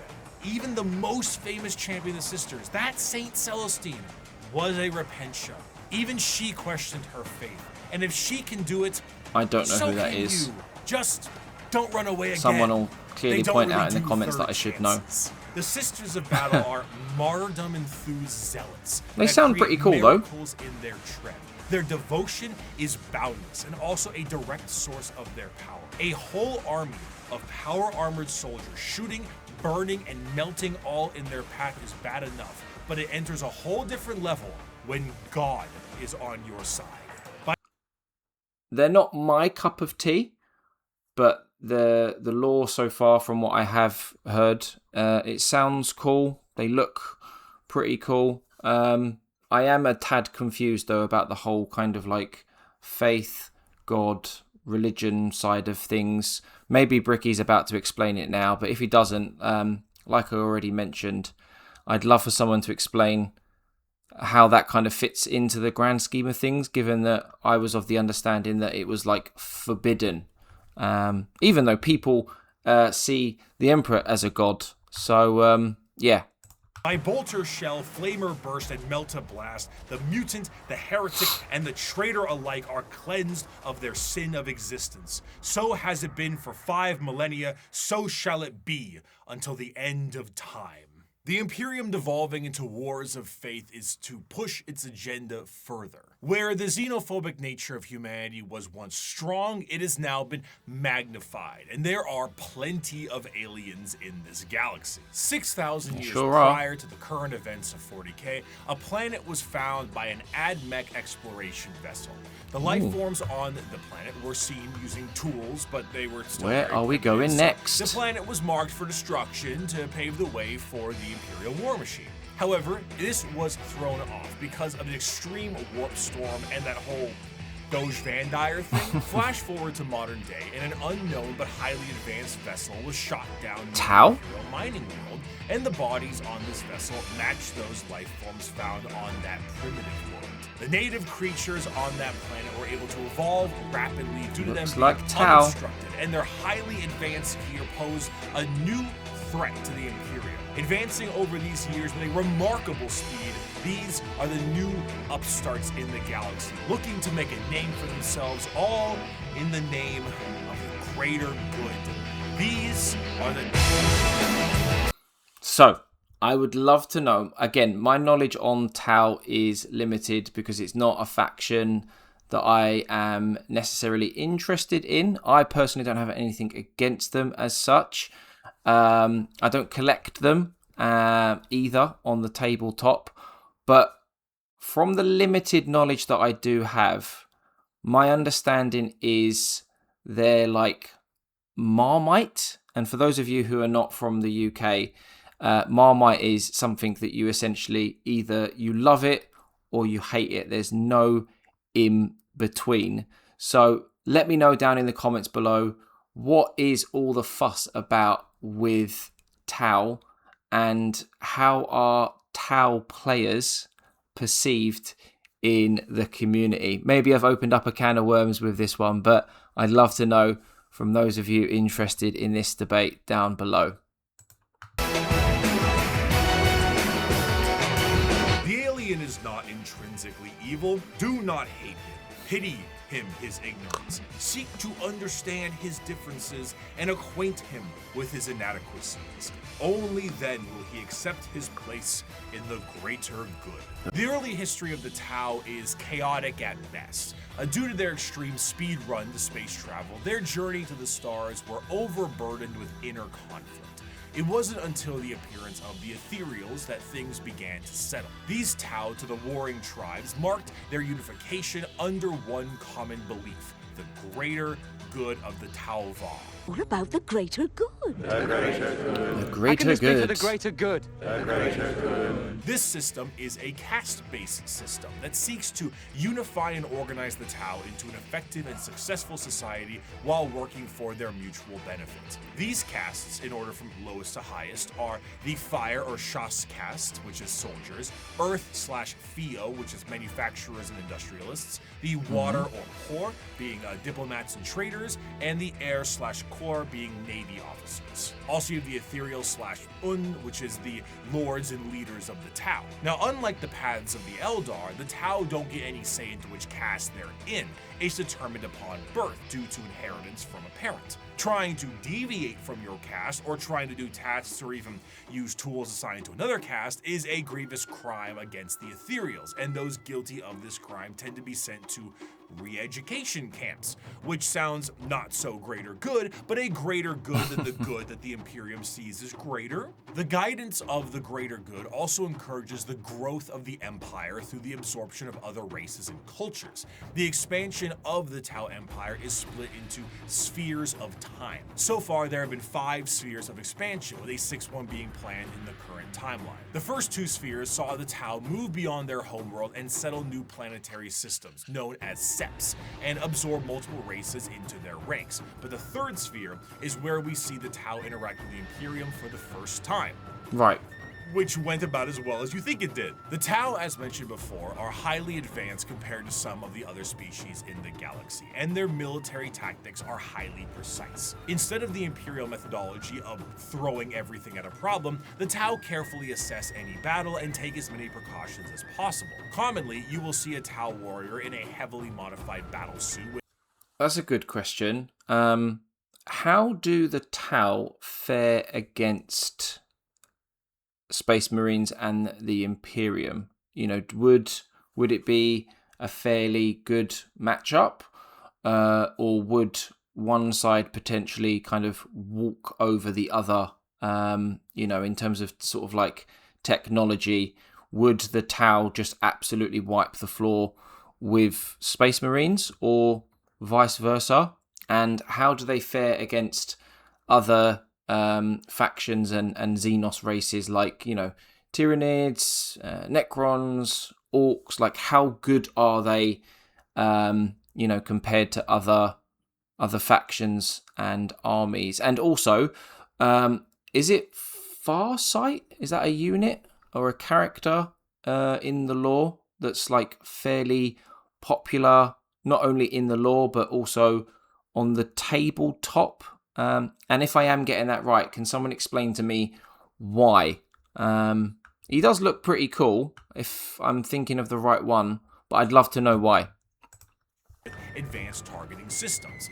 The Tau do not often consider close combat to be something very effective, so they don't really put much stock into it. Their Gundam-like battlesuits have a multitude of functionality. It's true, actually. They do look Gundam-esque. Firepower to stealth-based combat, and since they're an upstart species with a bit of technical flair, they have plenty of AI drones that help them on the field of battle. Ooh, in addition AI. to this, the Tau are also joined on the field of good, battle is it? by some of the species that have been absorbed into the fold of the greater good. These auxiliaries often employ tactics that the Tau are unable to do on their end, such as the brute force and almost primitive nature of the Kroot, combined with the Geonosian aerial shock attack style of the Vestments. But the Tau assimilate more and more species with time, including even some humans who wish to break off from the Imperium for pick a reason. The aesthetic of the Tau also leans So they're a a bit mix more of into races the then. East Asian sci-fi aesthetics. The large mech suits definitely evoke that Interesting. Gundam look, but the general garb of their higher-ups kind of create that motif, and they often have accents in the games that they are in. But while Tau are looked at as Gundam mech faction by some, others enjoy them for the full coalition of aliens. One of my favorite images in Warhammer is this official artwork by Games Workshop.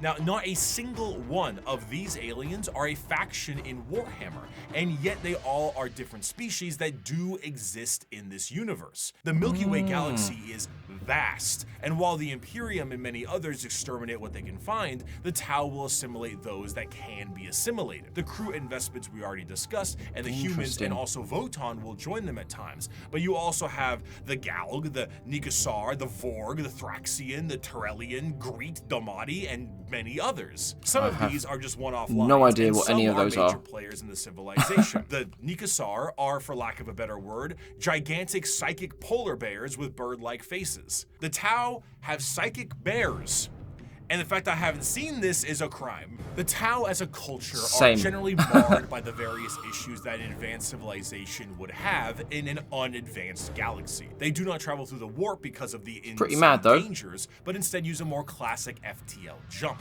However, because they aren't going through hell, it makes them a lot slower than many other races. The Imperium might surf through hell and lose a few ships, but they will get there first. Often they will take enormous cannons and weaponry and defeat their foes before they can even close the gap. One of their light walkers carried a weapon of lethal effect. It fired a form of ultra-high velocity projectile.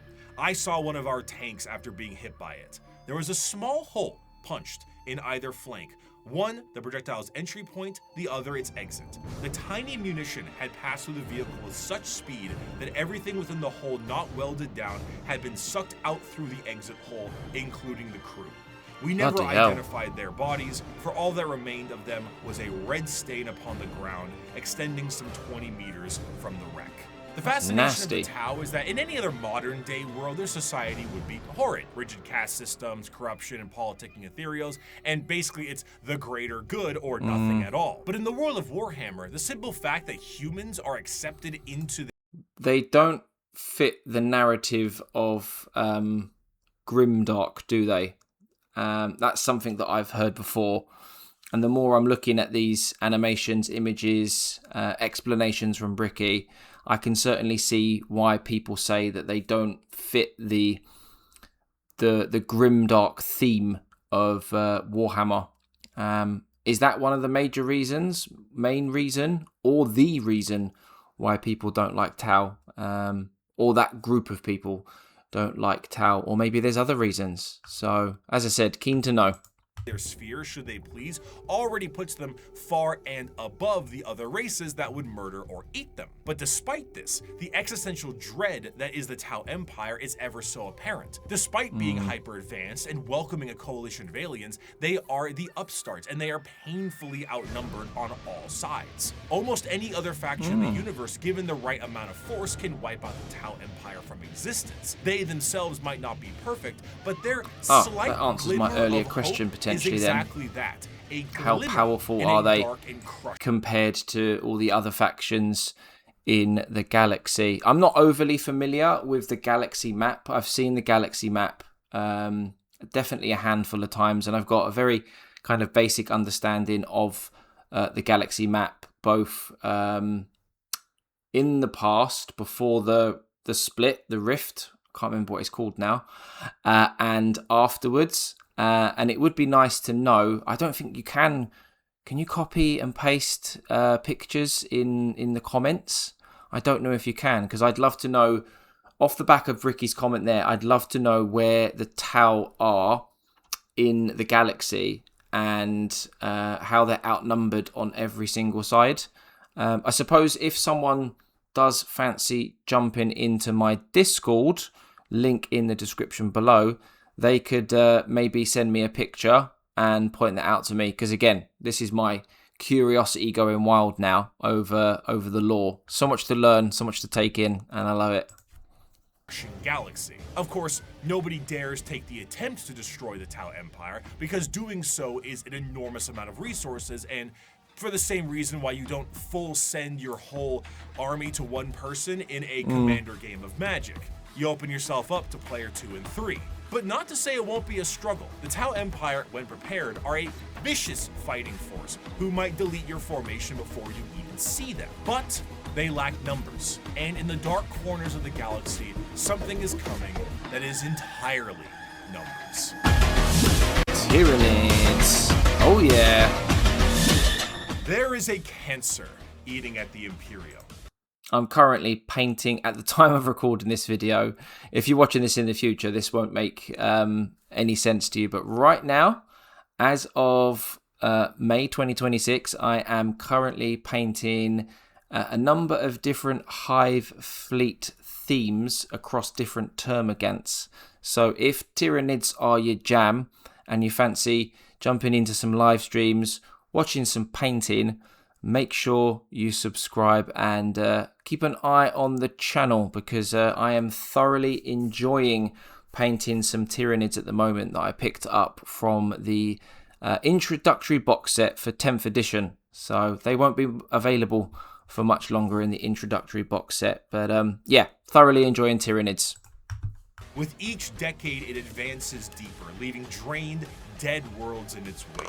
This horror, this abomination, has thought and purpose that functions on an unimaginable galactic scale, and all we can try to do is stop the swarms of bioengineer monsters it unleashes upon us by instinct. We have given the horror a name to salve our fears. We call it the Tyranid race. But if it is aware of us at all, it must only know us as prey. So with Tyranids as well, very quickly, I'm not an expert on Tyranids, but because Space Marine 2 was the main reason for how and why I got into Warhammer in terms of the other video games, the miniature side of the hobby, the lore, the books, absolutely everything. I've got somewhat of a decent understanding of Tyranids and a bit of a soft spot for them too. They're not my Xenos army though. Necrons are. However, it is subject to change because, as I said, really enjoying painting Tyranids at the moment. My point being is I'm quite looking forward to seeing what Bricky has to say lore-wise about the Tyranids because of how I got into the hobby. So very interested. Conflicts of Warhammer 40k are chaotic enough with the sheer volume of violence that exists in the confines of the Milky Way. However, there is a threat to the galaxy that extends beyond our known galaxy that is creeping ever closer and cannot be negotiated with. What drew them to the galaxy is unclear. It may have been the light of the Astronomicon itself, like a moth to a flame. It could have been a Xenos device detonated in the Horus Heresy. It could have been that they were done eating the Andromeda galaxy and they have come to take ours. Or they might be running from something far, far worse. If they're running from something, that's the bit that scares me the most about the potential for lore in this particular space.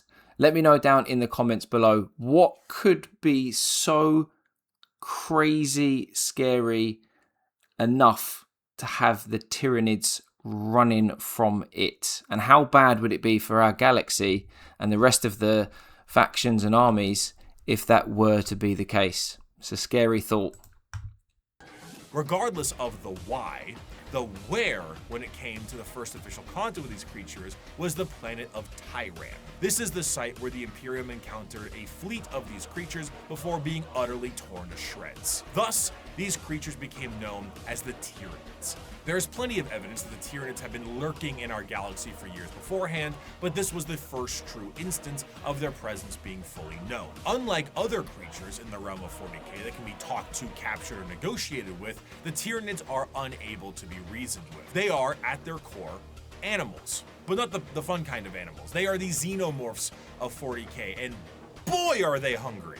They are instinctively hardwired to either kill or be killed, and they are an unrelenting force due to this. However, just because they don't talk outwardly doesn't mean they don't communicate with one another. The true horror of the Tyranids is found in their driving force, the hive mind. 3, 2, 1. Hot in here by Nelly. That's what I guessed. What? I love these.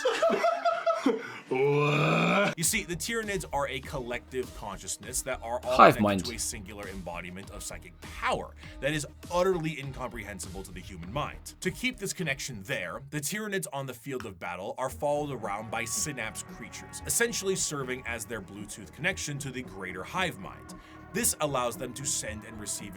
That's another scary thought as well. Like, as far as I'm aware, at least anyway, and someone please do correct me if I'm wrong, we haven't seen the who's in charge or who's controlling the Tyranids from a place further away, maybe on the outskirts of our galaxy, and the current fleets are just preparing for more fleets to come, but also the king, queen, person in control, which is scary. Does anyone have any theories as to what that could be or who it could be?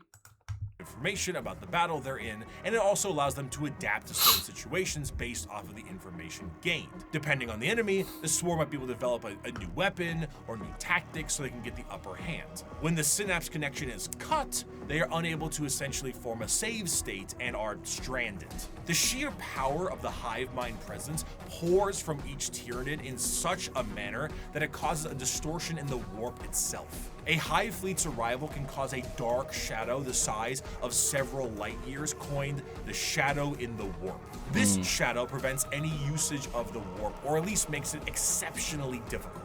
Communications shut down due to astropaths being unable to talk. Ships cannot freely enter the warp, and even creatures with a warp sensitivity feel an immense dread due to it. It causes everything to just kind of sit dead, like at a buffet counter waiting for the afternoon meal rush. The Tyranids meander through the galaxy in these gigantic hive fleets that are fueled by bioships, and these ships contain birthing pools for Tyranid armies and more ships. Everything about the Tyranids is organic, and to fuel this war machine, the Tyranids consume any and all biomass they come across and absorb it into their respective hive.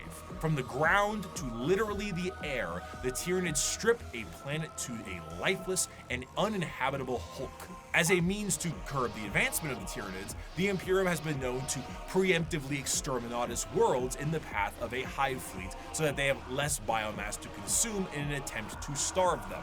The Halo method, literally scorched earth tactics by taking everything out of the freezer and lighting it on fire. Outside of the obvious threat and adaptive, if it works, then you know. On the field of battle, the most dangerous aspect of the Tyranids comes in the form of their general unpredictability. The Tyranids are external to the Milky Way galaxy itself, and it's unknown where they truly hail from. However, their arrival in the Milky Way is seemingly random and in 3D space, implying quite heavily that Tyranids have the galaxy surrounded in some kind of way. Due to this, you will sometimes see instances of species engaged in a separate conflict, both agree to a temporary truce in order to take out a Tyranid threat. Because regardless of the stakes at hand, the existence of the Tyranids marks the heat death of the galaxy itself, and all the factions can ultimately agree that the Tyranids themselves act as the biggest threat to all of them.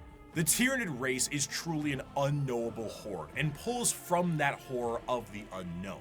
They, as a faction, are not ones with a large amount of general lore because their entire race is told from the point of view of those being eaten by them. Tyranids are called that due to the planet Tyran they destroyed, as we mentioned earlier, and their names are often phrases given to them by their victims: the Swarm Lord, Old One-Eye, the Death Leaper, Von Ryan's Leapers, and so on. Despite the inability to even perceive the vast psychic hive mind of the Tyranids, they are fiercely intelligent. Special poisons and items designed to counter them are adapted in a matter of hours. If you bring light infantry, they create heavy monsters. If you brought weapon emplacements, they spawn little creatures to scour your vents and sewers. Many of you enjoyed the Servitor excerpt from part 1, and so bear with me as I provide you another very long account of a planetary governor whose planet is in the final death throes of the Tyranid menace. This starts about halfway through. It has been many weeks since a handful of us escaped the sinking of the Seafort Divine Anchor via airlift. We have escaped in this manner because the Tyranids had overwhelmed so much of our world, they no longer appeared to need to continue spawning beasts for aerial supremacy. I shall never forget what I saw from my craft's portholes.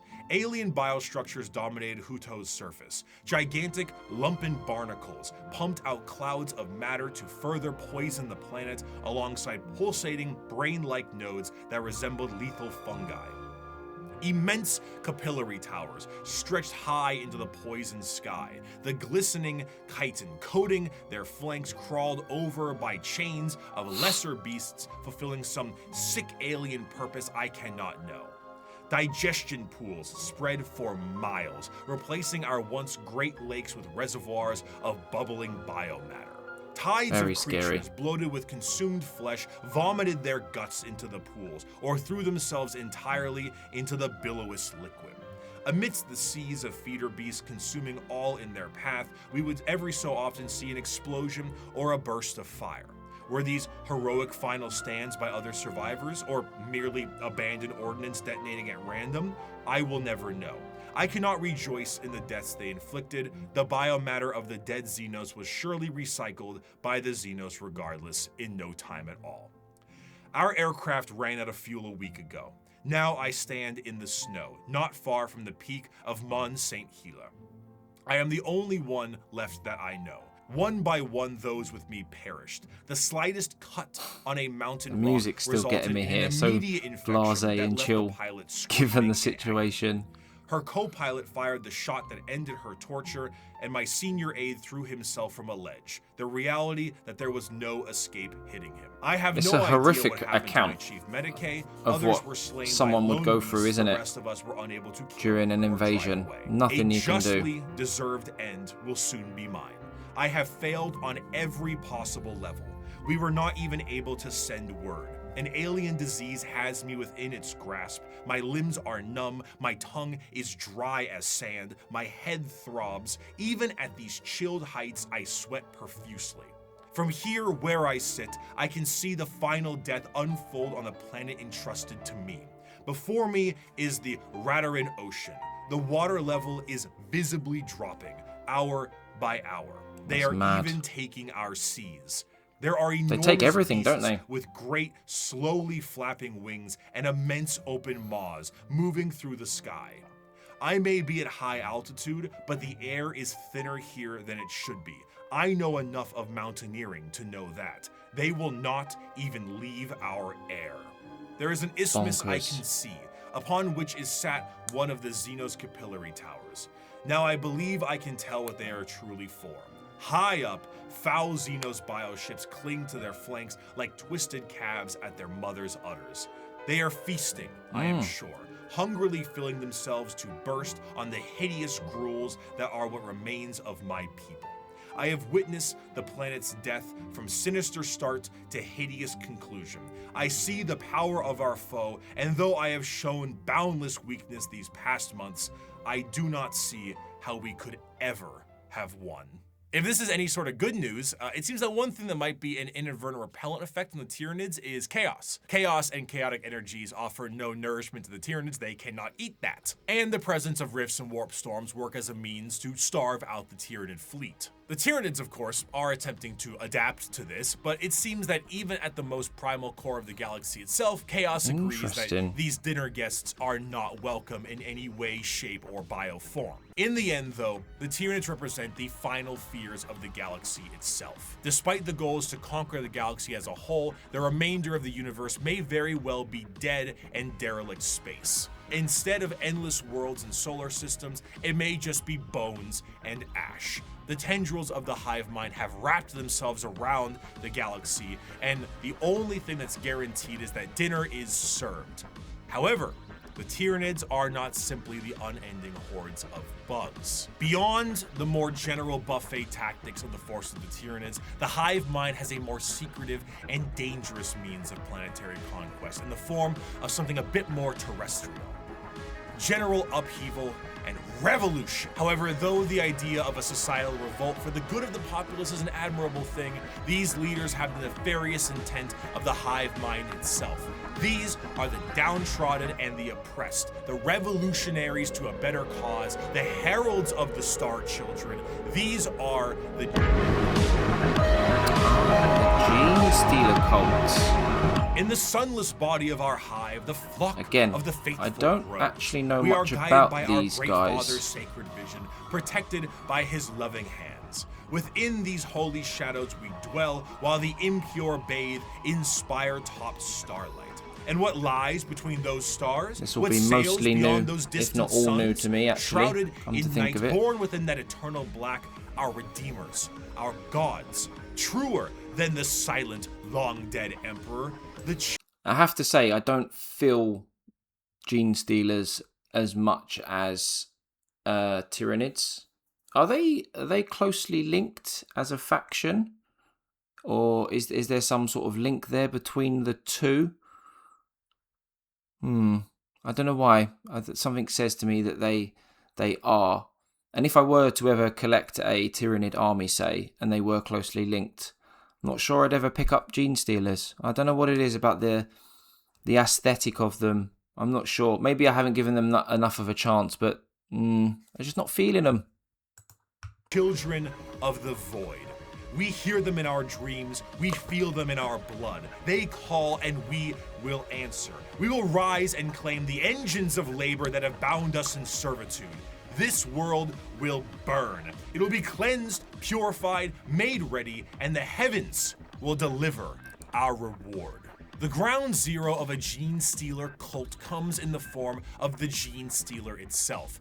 Deep in the depths of a planet, a Genestealer acts as almost an advanced recon unit for the Tyranids, and were the first Tyranid units encountered by the Imperium itself long before the first Hive Fleet made its presence known. Unlike the Tyranids that can only reproduce through the birthing pools in the fleet, a Genestealer reproduces via the Big Smooch. The Genestealer kiss is essentially what the face-huggered alien does. It attaches to a victim and releases an embryo. However, instead of a chest burster, the embryo alters the genetic makeup of the host itself, turning it into the primary conductor of a localized version of a hive mind known as the brood mind. Any offspring that this host produces is known as a Genestealer hybrid, and the host assures their survival to continue to reproduce. The first few generations of a Genestealer hybrid look more like the Genestealer itself, which in our current reality would be terrifying. But considering how the vast majority of humanity is a little mutated in 40k,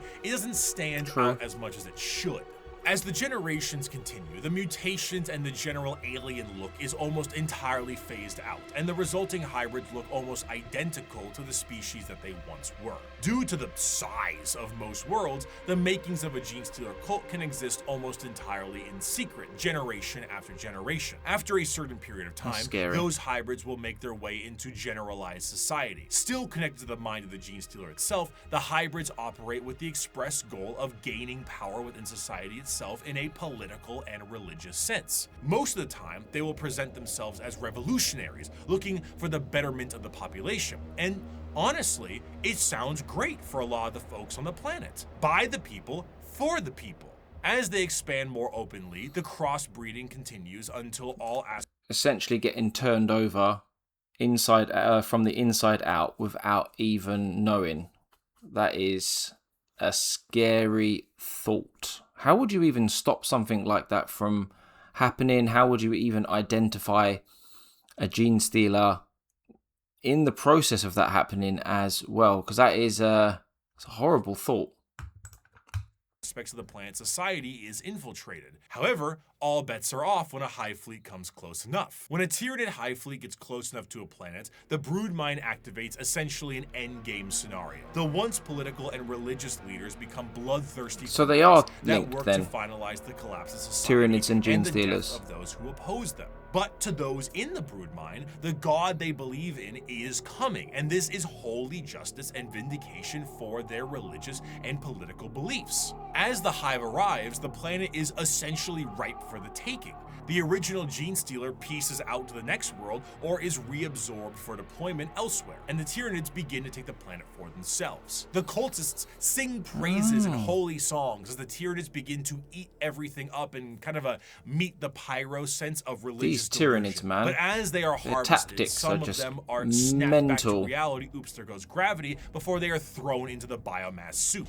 For a fleeting second, they see that this was all a ruse to consume the world and that their false gods were a bunch of hungry bugs. The cultists essentially put the checkerboard dining cloth on the table for them and invited them for a feast. Due to the constant redeployment of Genestealers, there are known cults that pop up across the Imperium itself. Some of the more well-known ones are the Cult of the Bladed Cog or the Rusted Claw, but there are hundreds, if not thousands, of different cults that keep popping up all over the galaxy as the Genestealers spread. No getting away from these guys, is there? Means taking over the planet, they are not generally viewed to be a threat until it is far too late. And due to the know-how of Genestealers, they tend to be predatory to those in the lower classes of a given planet. The Genestealer cults overall have really come into their own, commercially and artistically. They have very much embraced the revolutionary revolutionary's aesthetic and crafted a fascinating method in doing so. It's this great combination of this pseudo-Marxist Bolshevik uprising mixed with the hills have eyes in the populace. What's particularly enjoyable about their uprising is that often from their point of view, the reasons they have are extremely justified. Most of the members of the GSC are the extremely impoverished and menial laborers of the Imperium, who honestly wouldn't need an alien presence to provide a manifesto on reasons to revolt. Their weapons are all makeshift and often involve things like mining lasers, drilling saws, demolition charges, giant stop signs. Their political machinations work quite well, as the cult ends up being really good at assassination, especially when you have a third arm holding a pistol beneath all those robes. Yeah, that'll do it. They're a faction rife with fascination and culture, and their plans are generations in the making, to the end goal of being thrown right back into the soup by the star children they prepared the world for. And those are the threats to the galaxy now. The degradation of almost every species is now behest by the Tyranid menace, and all of the infighting between each and every single one of them will be their undoing. The world of Warhammer is a bleak and horrendous one, and that is in its own right the charm. It is so large, so vast, so absolutely horrendous and insane, and yet is treated with 100% severity and seriousness. In the beginning of part 1, I gave you an abridged and different opening to the Warhammer world, the grim darkness of the far future, and I leave you with this part 2 with the full quote itself. It is the 41st millennia. For more than 100 centuries, the Emperor has sat immobile on the golden throne of Earth. He is the master of mankind by the will of the gods, and master of 1,000,000 worlds by the might of his inexhaustible armies. He is a rotting carcass writhing invisibly with power from the dark age of technology. He is the carrion lord of the Imperium, for whom 1,000 souls are sacrificed every day so that he may never truly die. Yet even in his deathless state, the Emperor continues his eternal vigilance. Mighty battle fleets across the demon-infested miasma of the warp, the only route between distant stars, their way lit by the Astronomicon, the psychic manifestation of the Emperor's will. Vast armies give battle in his name on uncounted worlds. Greatest amongst his soldiers are the Adeptus Astartes, the Space Marines, bioengineered super warriors. Their comrades in arms are Legion, the Imperial Guard, and countless planetary defense forces, the ever-vigilant Inquisition, and the tech priests of the Adeptus Mechanicus, to name only a few. But for all their multitudes, they are barely enough to hold off the ever-present threat from aliens, heretics, mutants, and worse. To be a man in such times is to be one amongst untold billions. It is to live in the cruelest and most bloody regime imaginable. These are the tales of those times. Forget the power of technology and science, for so much has been forgotten, never to be relearned. Forget the promise of progress and understanding, for in the grim darkness of the far future, there is only war. There is no peace amongst the stars, only an eternity of carnage and slaughter and the laughter of thirsting gods. Thank you so much for watching. I hope you have a wonderful rest of your day. Well, firstly, what a way to sign off a video and part 2. I don't know about you guys, especially if there are any newbies, newcomers to the hobby. I certainly learn a lot, not only from this video, but also part 1. And generally speaking, all of Bricky's videos so far, I've learned a whole bunch, and I'm really, really glad that I decided to do reaction videos. I call them reaction videos. They're more like learning videos to me. And I think I've got another 2 or 3 Bricky videos left to watch, and I very much plan on doing reaction videos to those, as well as other Warhammer related videos in the future.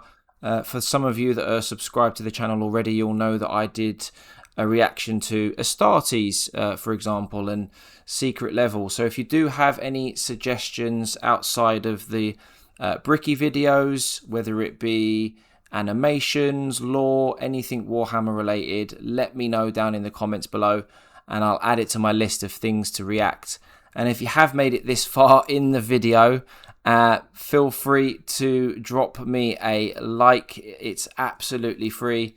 Just like subscribing is absolutely free. Help me get to 500 subscribers, if not 1,000 subscribers. That would be even better. Like I say, it's absolutely free. It costs you nothing, but it helps me out an absolute ton. And like I say, if you have made it to this part of the video, this far into the video, thank you very much for watching. And thank you to those that have commented and answered my 1,000,001 questions. But for now, I'm Chaplain JC. Take care and stay safe.